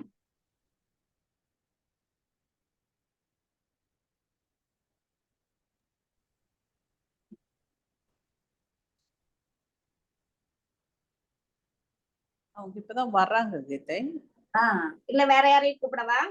இல்ல அன்மியூட் பண்ணிட்டேன். அந்த முட்டைக்கோசு பக்கோடா ஒரு நாளைக்கு வந்தா செஞ்சு விடுங்கம்மா மெட்ராஸ். அந்த டீக்கு பக்கோடா போடுறாங்க பாத்தீங்களா நம்ம கொடுக்கறதுக்கு. பண்ணி தரேன் நானே நின்னு பண்ணி தரேன். மீதமாகிற முட்டைக்கோசுல பண்ணாதான் டேஸ்ட். அந்த ஊறி இருக்கும் இல்லையா, செஞ்சதுல இருந்து முட்டைக்கோசு போடுற நம்ம பஜ்ஜி போடுற வரைக்கும் அந்த ஊறுறதுதான் டேஸ்ட். ஆமா ஆமா. அந்த டேஸ்ட் நீங்க சொல்ற விதத்துல அந்த டேஸ்ட உணர முடியுது. ஏன்னா நான் தான் சாப்பாடு வடை கூட சாப்பிடலாம். இப்ப வந்து விருந்தன்னைக்கு நம்ம வந்து வெங்காயம் சேர்க்க மாட்டோம். அந்த முட்டைக்கோசை வந்து நறுக்கி போட்டு வடையா செஞ்சோம்னா அப்படியே வெங்காயம் போட்ட மாதிரியே இருக்கும் வடை. அந்த வாழைப்பூ வடை மாதிரியே இருக்குமாமா? வாழைப்பூ வடை மாதிரியே இருக்கும். வாழைப்பூ வடை வந்து நீங்க பருப்பு வடை சொல்றீங்க, நான் சொல்றது உளுந்து வடையில வெங்காயம் போட்ட மாதிரியே இருக்கும். இது போடுறது முட்டைக்கோசு போடுறது. ரொம்ப நன்றி. நல்ல டிப்ஸ். ஓகே சித்ரா ரவி இப்ப சொல்லுங்க. அனைவருக்கும் வணக்கம். வணக்கம். பேசுறது கேக்குதா? கேக்குது சொல்லுங்க. உங்களோட சமையல் சொதப்பல்களை சொல்லுங்க. எப்படி பண்ணலாம், என்ன பண்ணலாம்? சமையல் சொதப்பல்ங்கிறத விட நம்ம சமைக்க போகும்போது பயப்படாம போகணும். சமையலை பார்த்து நம்ம பயப்படக்கூடாது. ஏன்னா சமையலை பார்த்து நம்ம பயந்தோம்னா சமையல் வந்து நம்மளை பயமுறுத்திடும். அதனால எப்போதுமே சமைக்க போகும்போது பயம் இல்லாம ஒரு இதுவா போய் நல்லா ஜாலியா சமைச்சிட்டு நம்ம என்ன சொதப்பினாலும் அதை வெளியில காட்டிக்காம இதுதான் சமையல்னு சொல்லி அவங்களுக்கு போட்டுறணும். அப்பதான் வந்து நம்மளுடைய கெத்து அங்க சமையல்ல எப்போதும் இருக்கும். அதனால நம்ம எப்போதுமே பயப்படாம சமைங்க. நம்மளாம் இத்தனை வருஷமா சமைச்சுக்கிட்டு இருக்கிறோம். எல்லாரும் யாரும் சொதப்பாம இருந்தது கிடையாது. கல்யாணம் ஆன புதுசுல எல்லாம் நிறைய எல்லாருமே சொதப்பி எல்லாம் ஒரு வழியா வந்திருப்போம். அதனால எல்லா சொதப்பல்களையும் தாண்டி தான் நாங்களும் எல்லாம் சமையல்லாம் வந்து இது பண்ணியிருக்கோம். இப்ப நான் சொல்றது என்னன்னாக்கா ஃபர்ஸ்ட் இட்லி மாவு நம்ம கடைசியா வந்து ஊத்தும் போது ஒரு மாதிரி ஒரு வழுக்கு வழுக்குன்னு இருக்கும். ஒரு மாதிரி களி மாதிரி இருக்குமாங்க. இட்லி ஊத்துனா தோசை ஊத்துனாக்கா அப்படியே கல்லுல சேர்த்துக்கிட்டு வரும். அப்படி இருக்கும்போது கடைசியா என்ன பண்ணுங்க, ஒரு கைப்பிடி அவல் ஊற வச்சு அந்த மாவு ஒரு கரண்டி இந்த அவல் ஊற வச்ச அவளையும் மிக்சியில போட்டு சேர்த்து அரைச்சு எல்லா மாவோடையும் கலந்து தோசை ஊத்துனீங்கன்னா நல்லா அருமையா சாஃப்டா வரும். அப்படி அவல் இல்லாத பட்சத்துல ஒரு கைப்பிடி சாதத்தை வந்து இந்த ஒரு கரண்டி மாவோட நல்லா சேர்த்து அரைச்சு கடைசியா ஊத்துனீங்கன்னா தோசை நல்லா சாஃப்டா வரும். அந்த வழுக்கு வழுக்குன்னு இருக்காது. இட்லியும் நல்லா வரும். இட்லி ஊத்துறவங்களும் இட்லி ஊத்திக்கலாம். அந்த கடைசி மாவுல அந்த மாதிரி பண்ணிக்கலாம்.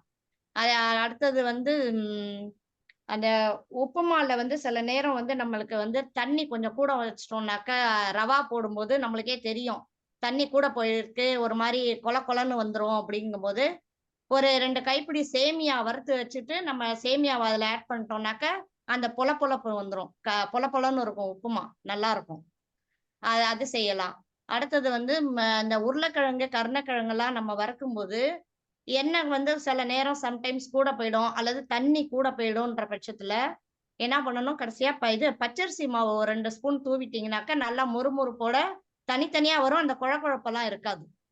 அது எண்ணெயோ அல்லது தண்ணியோ கொஞ்சம் கூட போயிடுச்சுனாக்கா இதை சேர்த்துக்கோங்க. பச்சரிசி மாவு தான் சேர்க்கணும், வேற எதுவும் சேர்க்கக்கூடாது. இந்த மாதிரி சேர்த்தீங்கன்னா நல்லா இருக்கும். அதே மாதிரி மீன் குழம்பு செய்யும் போது சில நேரம் மீன் குழம்பு வந்து எப்படின்னாக்கா தண்ணியா போயிடும். நாங்கெல்லாம் வந்து எப்படின்னா எங்க ஊர் சைடு தஞ்சாவூர் சைடு தேங்காய் அரைச்சி ஊத்தி தான் நாங்க மீன் குழம்பு செய்வோம். சில பேர் வந்து தேங்காய் எல்லாம் ஊத்தாம வெறுமனே இந்த எல்லா கலந்த மிளகாத்தூள்லாம் சேர்த்து அரைச்சி எல்லாம் பண்ணுவாங்க. எது எப்படி செஞ்சாலும் சில டைம் வந்து மீன் கடைசியா போடும்போது தண்ணி ஆயிடும். சில பேருக்கு வந்து அந்த மீன் கடைசியா அந்த தண்ணியோட வச்சிருந்துட்டு தண்ணியை சரியா வடிக்காம என்ன பண்ணுவாங்க, போடும்போது மீன் குழம்பு வரும்போது தண்ணி ஜாஸ்தியா இருக்கும். அப்ப அது மாதிரி இருக்கும்போது என்ன பண்ணுங்க, சின்ன வெங்காயத்தை நல்லா ஒரு கைப்பிடி சின்ன வெங்காயத்தை மிக்சியில அப்படியே குறகுறப்பா அரைக்கணும். குறகுறப்பா அரைச்சு அதுல ஆட் பண்ணிட்டீங்கன்னாக்க நல்ல டேஸ்டும் நல்லா இருக்கும். மீன் குழம்பு திக்கா வந்துடும். அடுத்தது நெக்ஸ்ட் வந்து பிரியாணில சிக்கன் பிரியாணி, என்ன பிரியாணி, வெஜிடபிள் பிரியாணி, என்ன பிரியாணி செஞ்சாலும் தண்ணி வந்து கூட அந்த கடைசியா நீங்க என்னன்னா இந்த தண்ணி பதம் தான் நிறைய பேருக்கு சொதப்போம். ஒண்ணு அரிசி கூட போடுவாங்க, இல்லாட்டி தண்ணிய கூட ஊத்திடுவாங்க, மேல தண்ணி நிறைய மிதக்குதும்பாங்க.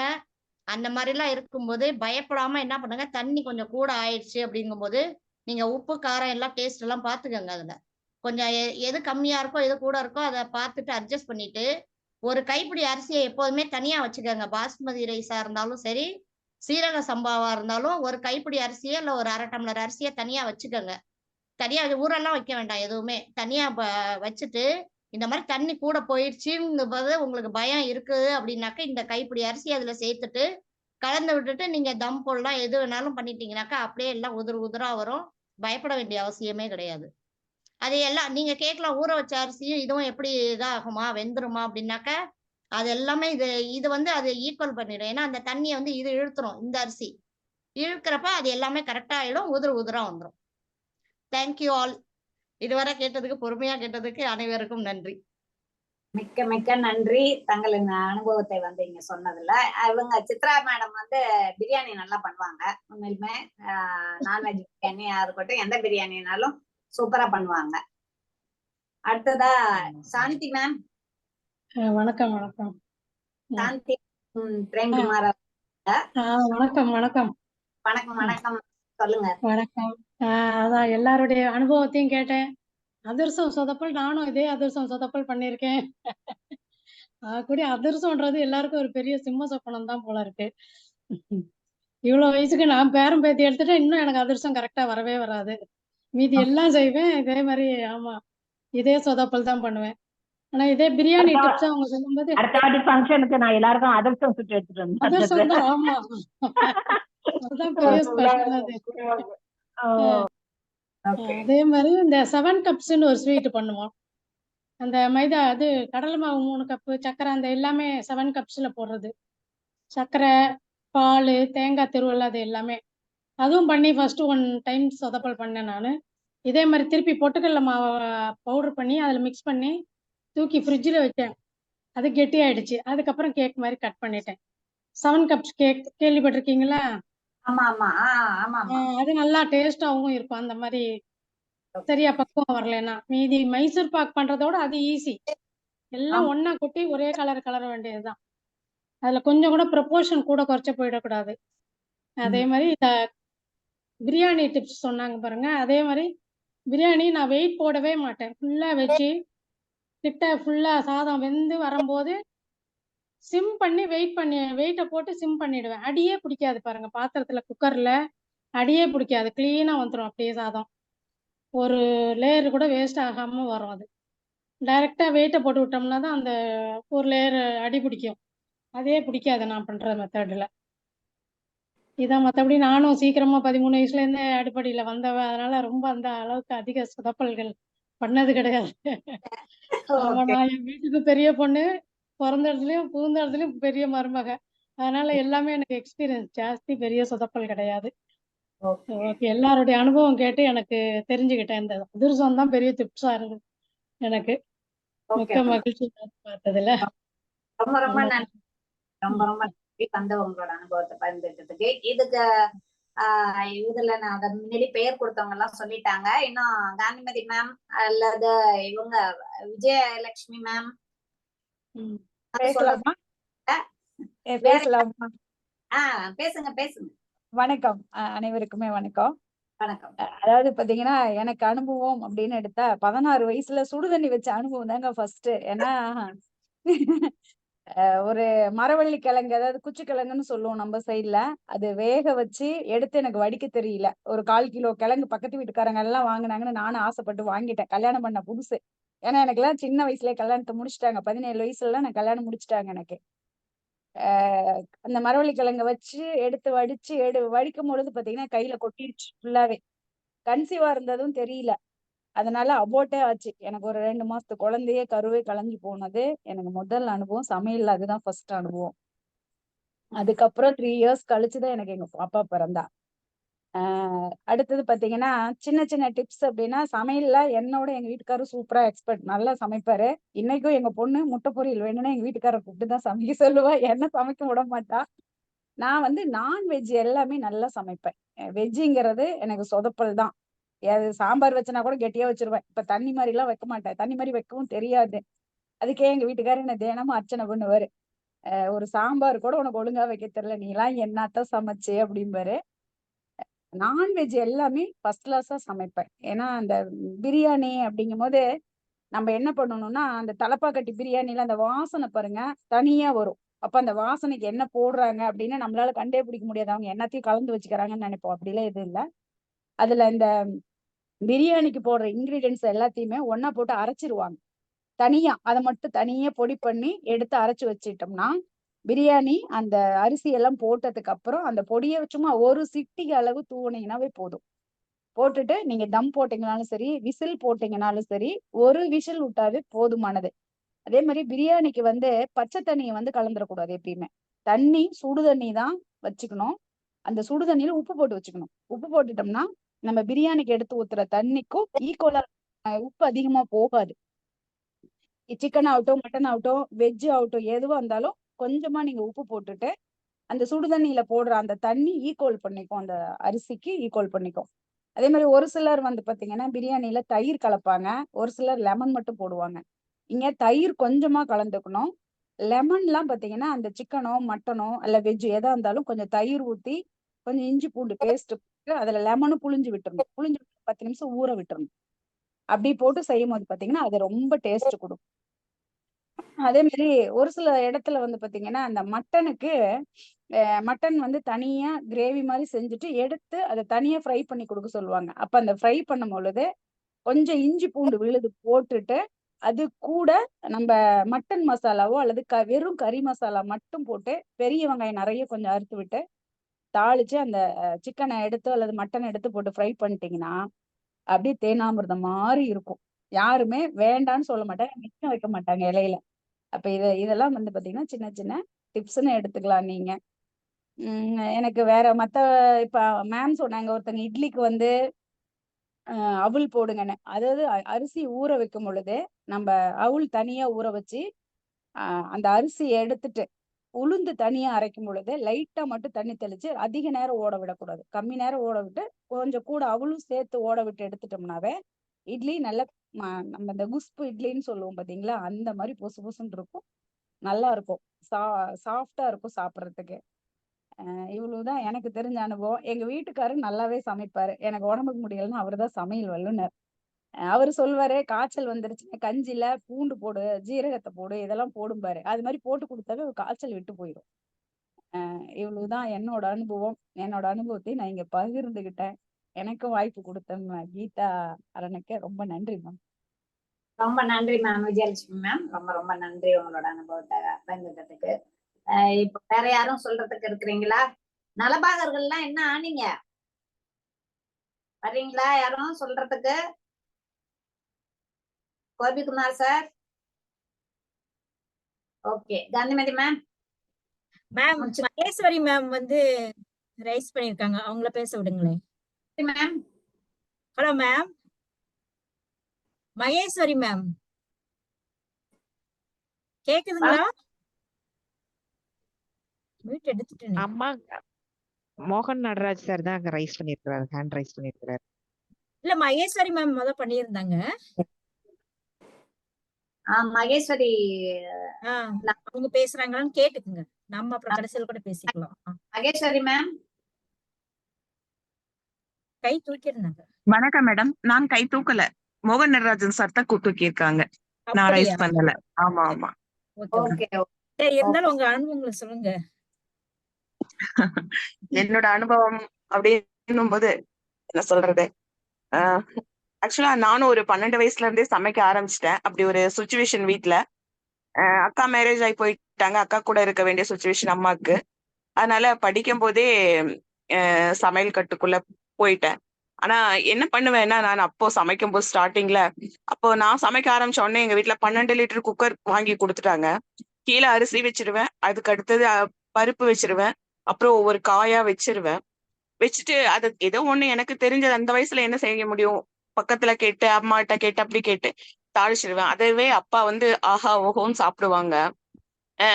ஆனா அத அப்பா சாப்பிட்ட பிறகு நான் சாப்பிட்டு பார்த்தா என்னால வாயிலவே வைக்க முடியாது. அவங்க வந்து சூப்பர்னு சாப்பிட்டுட்டு, சரி அவங்களுக்கு தெரியும் நல்லா இல்லைன்னா நம்ம மனசு சங்கடப்படுவோம்னு சொல்லிட்டு எனக்கு கடையில இருந்து வாங்கிட்டு வந்து தருவாங்க. ஆனா அதுக்கப்புறம் கொஞ்சம் கொஞ்சமா சமைச்சு அம்மா பலகாரம் செய்யும் போதெல்லாம் பக்கத்திலேயே உட்கார்ந்து அவங்க என்ன பக்குவத்துல செய்யறாங்க அப்படிங்கறதெல்லாம் நல்லா உன்னிப்பா கவனிச்சுட்டு எவ்வளவு போடுறீங்க என்ன ஏதுன்னு கேட்பேன். அவங்களும் சொல்லுவாங்க. இன்னைக்கு வரைக்குமே தீபாவளிக்கெல்லாம் பலகாரம் நானே வீட்டுல எல்லாமே செஞ்சிருவேன். ஆக்சுவலா அப்படி ஒரு முறை செய்யும் போது லட்டு பிடிக்கும் போது நம்ம பூந்தி தேய்ச்சிருவோம். தேய்ச்சிட்டு பாகு வந்து அதுக்கு அளவா பிடிச்சாதான் அந்த லட்டு வந்து கொஞ்சம் வர வரன்னு இல்லாம நல்லா ஒரு கொலன்ட்டு இருந்தாதான் அது ஆற ஆற நம்ம சாப்பிட்றதுக்கு ஒரு நல்லா இருக்கும். ஆனா இந்த முறை என்ன பண்ணேன்னா, எல்லாருமே ஹாஸ்டல்ல இருக்கனால பசங்க எல்ஃபுக்கு ஆள் இல்லை, நான் ஒருத்தியே தான் எல்லாம் பண்ண வேண்டியதா இருந்தது. சரி அவங்க ஹாஸ்டலுக்கும் கொண்டு போகணுன்றனால கொஞ்சம் நிறையாவே பண்ணிக்கலாம் அப்படிங்கிறனால பூந்தி எல்லாம் தேய்ச்சி தனியா வச்சுட்டேன். பாகு காசி அந்த பூந்திய பாகுக்குள்ள போட்ட உடனே பாகு சுத்தமாவே பத்தல. சரி கிளறி அது ஊறும்போது சரியாயிரும் அப்படின்னு சொல்லிட்டு உருட்டிட்டு ஒரு 10-20 உருட்டிட்டேன். இந்த கடையில எல்லாம் அந்த பாகு பதம் இல்லாம அந்த வரன்னு ஒரு மாதிரி இருக்கிற அந்த லட்டு மாதிரி வந்தது. ஐயோ இத பசங்க கிட்ட கொடுத்து அனுப்ப முடியாது, என்ன பண்ண அப்படின்னு சொல்லிட்டு திரும்பவும் ஒரு 3 கிளாஸ் சர்க்கரைய போட்டு திரும்பவும் பாகு காசி அந்த உருட்டி வச்சிருக்கிறதுலயும் திரும்பவும் பொடி பண்ணிட்டு அந்த பாகை போட்டு திரும்ப ஊற வச்சு ஒரு நாள் நைட் ஃபுல்லாவே ஊற வச்சு ஆறுனா பாகு பிடிக்க முடியாது. கொஞ்சம் ஆறுனாலும் பரவாயில்லன்னு சொல்லிட்டு அத நல்லா ஊறவே இல்ல. அது ஒரு மாதிரி லட்டு வந்து நல்லா ஊறினாதான் நல்லா இருக்கும். ஆனா ஊறவே இல்ல. அப்புறம் அடுத்த நாள் அது பிடிச்சு அது ஒண்ணு சொதப்பல் எனக்கு. மத்தபடி சமையல் எல்லாம் நானும் நான்வெஜ் எல்லாம் நல்லா செய்வேன். நான்வெஜ் நான் செஞ்சா எங்க வீட்ல எல்லாருக்குமே நல்லா பிடிக்கும். அதே போல வெஜிடபிள் பிரியாணி இந்த மாதிரி அவங்க சொன்னாங்க இல்லையா, அதாவது உதிரி உதிரியா வரணும் அப்படின்னு சொன்னாக்கா, எப்பவுமே நம்ம வந்து சாப்பாடுக்கு வைக்கிற தண்ணியை விட குக்கர்ல வைக்கும் போது பிரியாணிக்கு ஒரு 1/2 டம்ளர், அதுக்கு 3 டம்ளர் சாப்பாட்டுக்கு வைக்கிறோம்னா நம்ம பிரியாணிக்கு வந்து 2.5 டம்ளர் அப்படிதான் வைக்கணும். நம்ம அதுமே சீரக சம்பாவோ பாசுமதி ரைஸோ போடும்போது 2 டம்ளர் அந்த அளவுக்கு தான் வைக்கணும். வச்சுட்டு எல்லாமே நம்ம பிரியாணி மசாலா எல்லாருக்குமே தெரியும். எல்லாமே போட்டு தாளிச்சு முடிச்சுட்டு கடைசியில அரிசி எல்லாம் போட்ட பிறகு சுடுதண்ணி தான் ஊத்துவோம் வழக்கமா. கடைசியில ஒரு 1/2 எலும்புச்சம்பழம் அதுல பிழிஞ்சு விட்டுட்டோம்னா எப்பவுமே சாதம் பொல பொலன்னு உதிரி உதிரியாவே வரும். இப்போ அந்த பிரியாணியில காரம் கொஞ்சம் கூடி போயிருச்சுன்னா நம்ம கடைசியா எடுத்து தம்மெல்லாம் இறக்கிட்டு பார்க்கும்போது கொஞ்சம் காரம் கூடி இருக்கு, நம்மளால ரொம்ப காரமா இருக்கு அப்படின்னும் போது திரும்ப ஒரு 4 ஸ்பூன் நெய் ஊத்தி அதுல கொஞ்சம் முந்திரி பருப்பு தேவைப்பட்டா முந்திரி பருப்பு அந்த மாதிரி தாளிச்சு அந்த பிரியாணியில மேலாக கொட்டிட்டும் போது அந்த காரத்தை இறக்கிரும்.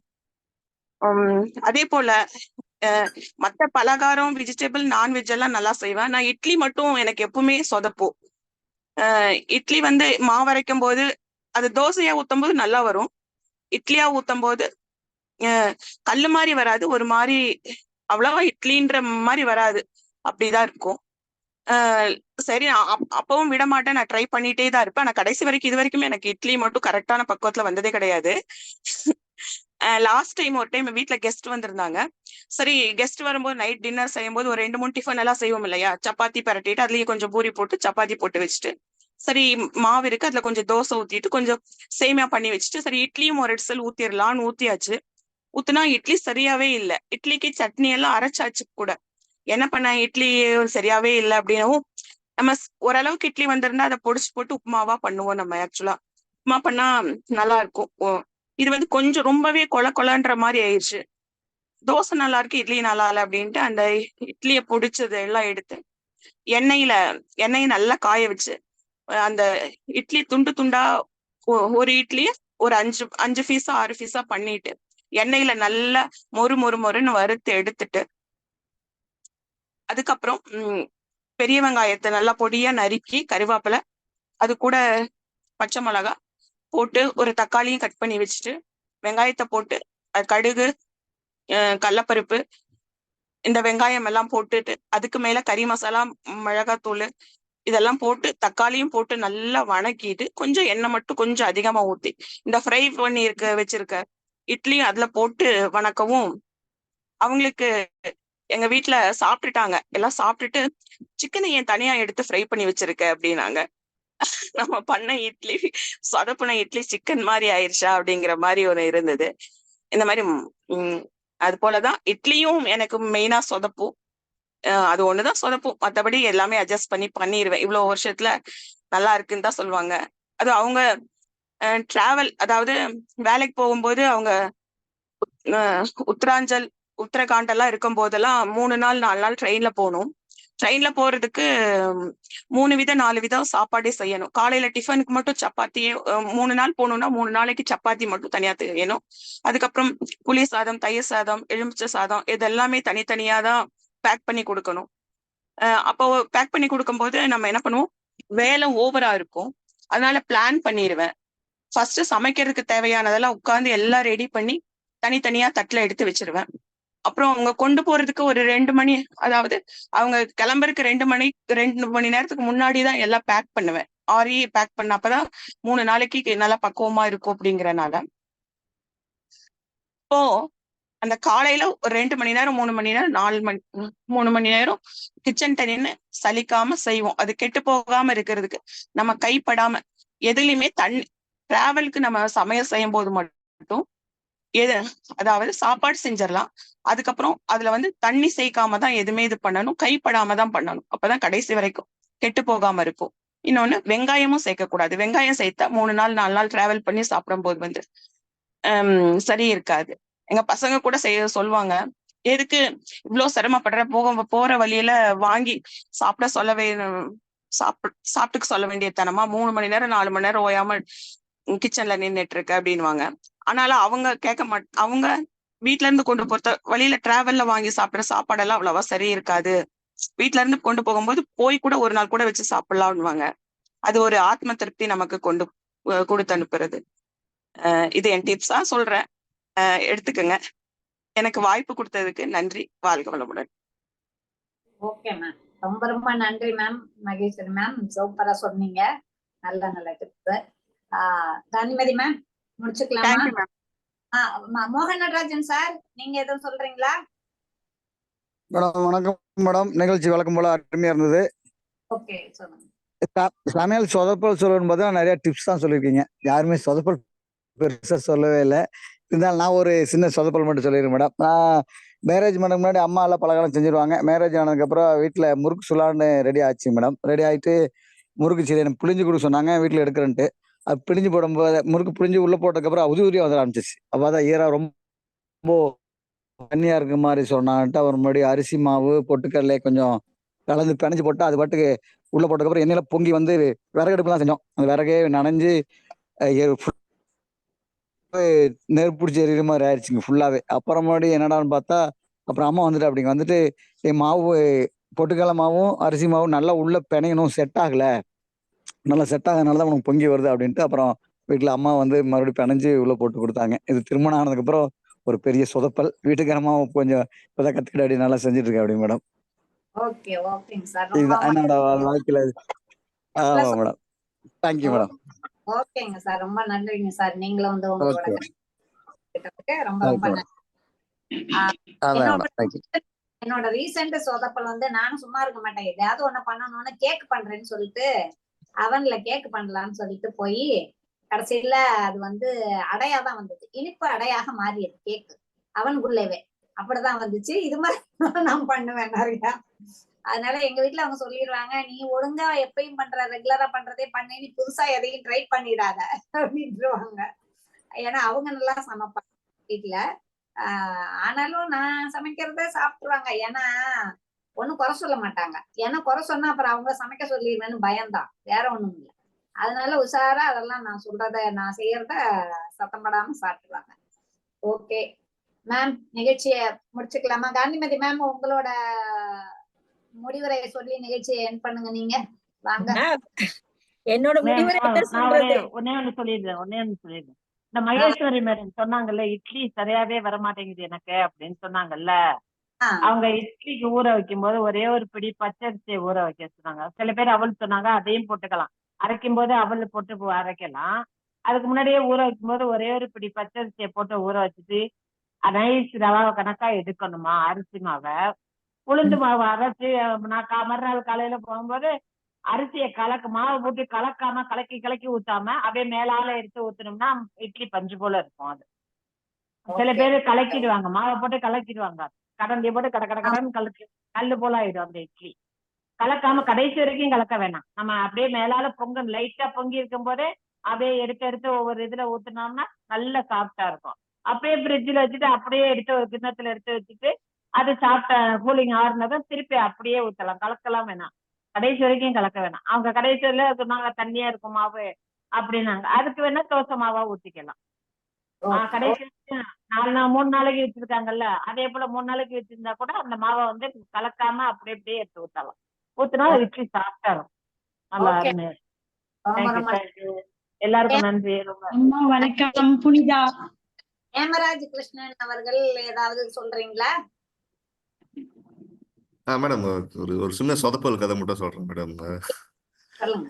படிக்கிற டைம்ல கோழிக்கறி வைக்கலான்னு கோழி வாங்கிட்டு நாங்கள் ஒரு வீட்டில் ஒரு 10 பேர் இருந்தோம். ஸோ எனக்கு சமைக்க தெரியும்னு எல்லாரும் வைக்க சொன்னாங்க. எல்லாம் போட்டு கறி வச்சுக்கிட்டு இருந்தேன். அப்புறம் உப்பு எடுத்து போட்டேன் மேடம். உப்பு எடுத்து போட்டு அப்புறம் குடிச்சு பார்த்தேன், உப்பு இல்லை. சரி உப்பு பத்தலன்னு திருப்பி உப்பு இன்னும் கொஞ்சம் அள்ளி போட்டேன். அப்பயும் உப்பு இல்லை. சரி என்னடா ஆச்சு அப்படின்னு எனக்கு தெரிஞ்சவங்களாம் அடிச்சு கேட்கறேன். சில பேர் சொன்னாங்க உப்புல காத்து போச்சு அப்படின்னு, கெட்டு போன உப்பா இருக்கும், புதுசா உப்பு வாங்கி போடு அப்படின்னாங்க. சரி சொல்லிட்டு நான் கிண்டிக்கிட்டே இருந்தேன், அந்த கறி அடி பிடிக்க ஆரம்பிச்சிருச்சு. அப்படியே பொங்க சோறு மாதிரி உப்புமா மாதிரி ஆரம்பிச்சிருச்சு. நான் என்னதான் தெரியல. அப்புறம் எங்க அம்மாச்சி கடிச்சு கேட்டேன், இந்த மாதிரி அம்மாச்சி உப்பு போட்டேன், கறி அடி பிடிக்க ஆரம்பிச்சிருச்சுன்னு. அவங்க கேட்டாங்க, நீ போட்டது உப்பு தானா அப்படின்னு. அப்புறம் அந்த டப்பா எடுத்து தட்டி பார்த்தா அது சீனி. சர்க்கரை ஊற்றி. Okay okay. அந்த கோழி அப்படியே கொண்டு குப்பையில கொட்டியாச்சு மேடம். நானும் இன்னும் தக்காளி கிழங்கு எல்லாத்தையும் வெட்டி போட்டு பார்த்தேன், மிளகாத்தூள்லாம் இட்டு போட்டு பார்த்தேன், சரி வரல.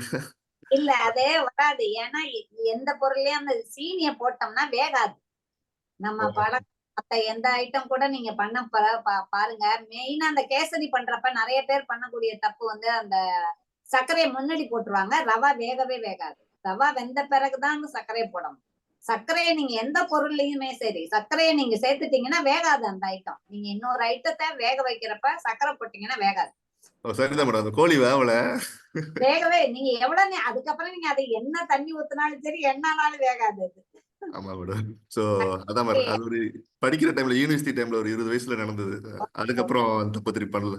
அதுக்கு பிறகு சமைக்க போனா அது உப்பான்னு தொட்டு பாத்துக்கிறது. நல்ல அனுபவம். உங்களோட அனுபவத்தையும் வந்து இங்க பகிர்ந்துகிட்டதுக்கு ரொம்ப நன்றி கிருஷ்ணன். மேம் புனிதா ரைஸ் பண்ணிருக்காங்க. யாரு? புனிதா. புனிதா வாங்க. புனிதா வாங்க வாங்க வாங்க சொல்லுங்க. அனைவருக்கும் வணக்கம். நீங்கெல்லாம் பெரிய ஜாம்பவான்கள், உங்களுக்கு எல்லாம் நிறைய எக்ஸ்பீரியன்ஸ் இருக்கும். என்னோட எக்ஸ்பீரியன்ஸ் ரொம்ப சின்னது. என்னன்னா, எனக்கும் மகேஸ்வரி மேம் மாதிரி இட்லி வரவே வராது. ஆனா எங்க மாமியார் சூப்பரா இட்லி பண்ணுவாங்க. ஆனா ட்ரிக் சொல்லவே மாட்டாங்க. இப்ப வரைக்கும் சொல்லல. Same to you Punitha. ஆனா நான் கண்டுபிடிச்சிட்டேன். எப்படி கண்டுபிடிச்சேன்னா, பக்கத்துல எல்லாம் கேட்டேன். அப்புறம் நிறைய பேர்ட்ட கேட்டேன், இட்லி எனக்கே வரவே மாட்டேங்குதுன்னு. அவங்கதான் சொன்னாங்க. ஒரு மேம் என்ன சொல்லியிருக்காங்கன்னா, கோல்டு வாட்டர்ல உளுந்து அரைச்சு பாரு, அப்ப இட்லி சாஃப்டா வரும். ஆனா அப்படியும் பண்ணேன். எங்க மாமியார் இட்லி மாதிரி எனக்கு வரல. சக்தி என்ன சொல்லுவாங்கன்னா, சாஃப்டா இருக்கும். எங்க அம்மா இட்லி மாதிரி இல்ல, கை வச்சோடனே ரொம்ப சாஃப்டா இருக்கும், உன்னோடது மிஸ்டேக் ரொம்ப என்ன கம்ப்ளைண்ட் பண்ணிக்கிட்டே இருந்தாரு. கடைசியா இப்போ 3 மந்த் இட்லி, என்னோட இட்லி எங்க மாமியார் இட்லியை விட சாஃப்ட் ஆயிட்டு. அது என்ன அப்படின்னா, 35 மினிட்ஸ் இட்லி வந்து ரொம்ப உளுந்து நிறைய ஆட்டணும். எடுத்து பார்க்கும்போது கையில அந்த உளுந்து எடுக்கும்போது நிறைய பபிள்ஸ் வருது. இது எனக்கு இப்ப நான் இருக்கிற வீட்டுக்கு பக்கத்துல உள்ள ஒரு அக்கா சொன்னாங்க. ஏன்னா எனக்கு சமையல் மத்ததெல்லாம் நான் நல்லா பண்ணிடுவேன், அந்த இட்லி மட்டும் ரொம்ப வரவே மாட்டேங்குது. அதோட ட்ரிக்ஸ் ஆனா சூப்பரா வருது. நீ ட்ரை பண்ணி பாருங்க, இட்லி நல்லாவே வருது. அப்புறம் மாவு புளிச்சிட்டுன்னா, ஒரு சிலர் எல்லாம் சொன்னாங்க தண்ணி ஊத்தி அதை கொஞ்ச நேரம் கழிச்சு அந்த தண்ணியை கீழே கொட்டிட்டு அந்த புளிப்பு எடுத்துருவது. இது எனக்கு அம்மா சொல்லி கொடுத்தது. என்னன்னா, மிளகு பொடி, மிளகை வந்து தூள் பண்ணி பொடி போடு, அந்த புளிப்பே பெயருனாங்க. அது நான் இன்ன வரைக்கும் ஃபாலோ பண்ணிக்கிருக்கேன். ஏன்னா கடைசி மாவு தோசை புளிப்போ ஓவர் புளிப்பாயிட்டுனா நல்லா இருக்காது. சோ மிளகு பொடி போடுறேன், நல்லா இருக்கு. Okay, thank you. அதுக்கே மாவுக்கு உப்பு போட்டு கரைக்க கூடாது. மாவுக்கு உப்பு போட்டு கரைக்கலன்னா புளிக்கவே புளிக்காது. இல்ல, நான் 3 நாளைக்கு ஒரு தடவை தான் அரைக்கிறேன். உப்பே போடக்கூடாது. நீ அப்பப்பதான் மாவு எடுத்து கரைச்சி எடுத்து டிஃபன் பார்க்கும் போதுதான் உப்பு போட்டுக்கணும். அது என்னன்னா, மாவு மத்த கரைச்சி சமையல் வச்சு அப்படியே எல்லாம் பத்திரமா வச்சுக்கலாம். உப்பு போடக்கூடாது. மத்த சமையல் எல்லாம் சக்திட்ட நல்ல பேர் எடுத்துட்டு அப்படி இட்லி போடலாம், அப்படி போடலாம். போட்டீங்கன்னா நீங்க கலக்குனீங்கன்னா இட்லி கல்லுப்புல் ஆயிடும். வராது சமயத்துல கல்லுப்புல் ஆயிடும் இட்லி. இந்த மாவை கலக்குனீங்கன்னா 35 நிமிஷம் வராதுமா. 35 நிமிஷம் குறைஞ்சபட்சம் 40 நிமிஷம் உளுந்த நல்லா நைய அரைச்சிட்டு. இல்ல இல்ல, உப்பு அப்பப்போ போட்டுக்கணும்னு சொல்றீங்கல்ல, அத ஆமா, உப்பு வந்து டிஃபன் பார்க்கும் போது மட்டும்தான் போட்டுக்கணும். போட்டுக்கிட்டீங்கன்னா அப்படின்னு ட்ரை பண்ணி பாருங்க. ஏன்னா இத்தனை வருஷமா நான் அப்படிதான் பண்ணிட்டு இருக்கேன். மாவு புளிக்காது. 10 நாள் மாவுனாலும் அப்படியே இருக்கும். மாவு புளிக்காது, அது தெரியும். மாவு உப்பு போட்டாதான் புளிப்பு வரும். உப்பு போட்டாதான் மாவு புளிக்கும். அதே மாதிரி மாவு வந்து கை வச்சு கலக்க கூடாது. எப்பயுமே மாவு கை வச்சு கலக்குனாலும் நம்மளோட பாடி ஹீட் வந்து மாவு புளிக்க வச்சிரும். இது ஒரு டிப்ஸ். நாங்கெல்லாம் ரெடிமேட் மாவே வாங்கிடுறது. எதுக்கு இந்த தொல்லை நமக்கு அப்படின்னு அரைக்கிற வேலையும் இல்ல, நமக்கு கறக்கிற வேலையும் இல்ல. ரெடிமேட் வாங்கிட்டு அப்பதான் முடிஞ்சிச்சு. வேலையை எவ்வளவு ஈஸியா பண்ண முடியுமோ அப்படி பண்ணிட்டு போயிட்டு இருக்கோம். இப்ப அதுதான் நான் பண்ற வேலை. ஓகே, இதுகாரம் வந்து நீங்க எல்லாரும் வந்து உங்களோட அனுபவங்களை இங்க பகிர்ந்துகிட்டதுக்கு நன்றி. அத பொறுமையோட நம்ம நலபாகர்கள் எல்லாம் உட்கார்ந்து கேட்டதுக்கு அவங்களுக்கு ஒரு சிறப்பு நன்றி. Okay okay ma'am. Aruna ma'am,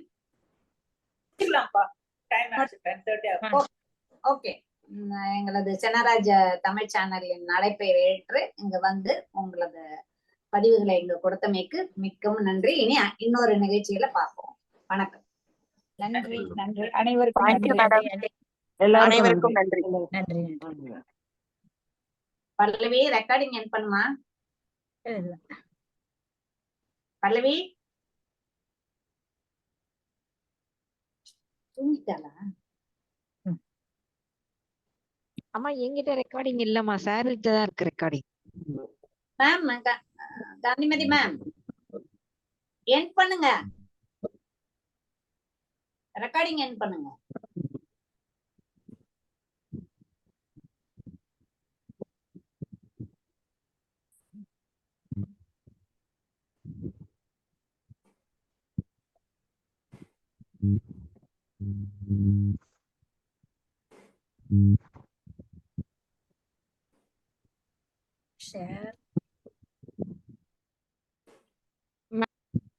ரவுண்டா ஒரு பட்டன் மாதிரி இருக்கும் பாருங்க மேம்.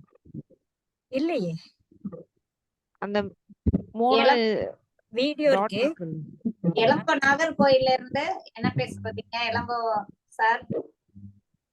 அப்ப நீங்க மேல எண்டே கொடுத்துருங்க, ப்ரோக்ராம் எண்ட் ஆயிடும். ஓகே. அதுல இங்க இருக்கு.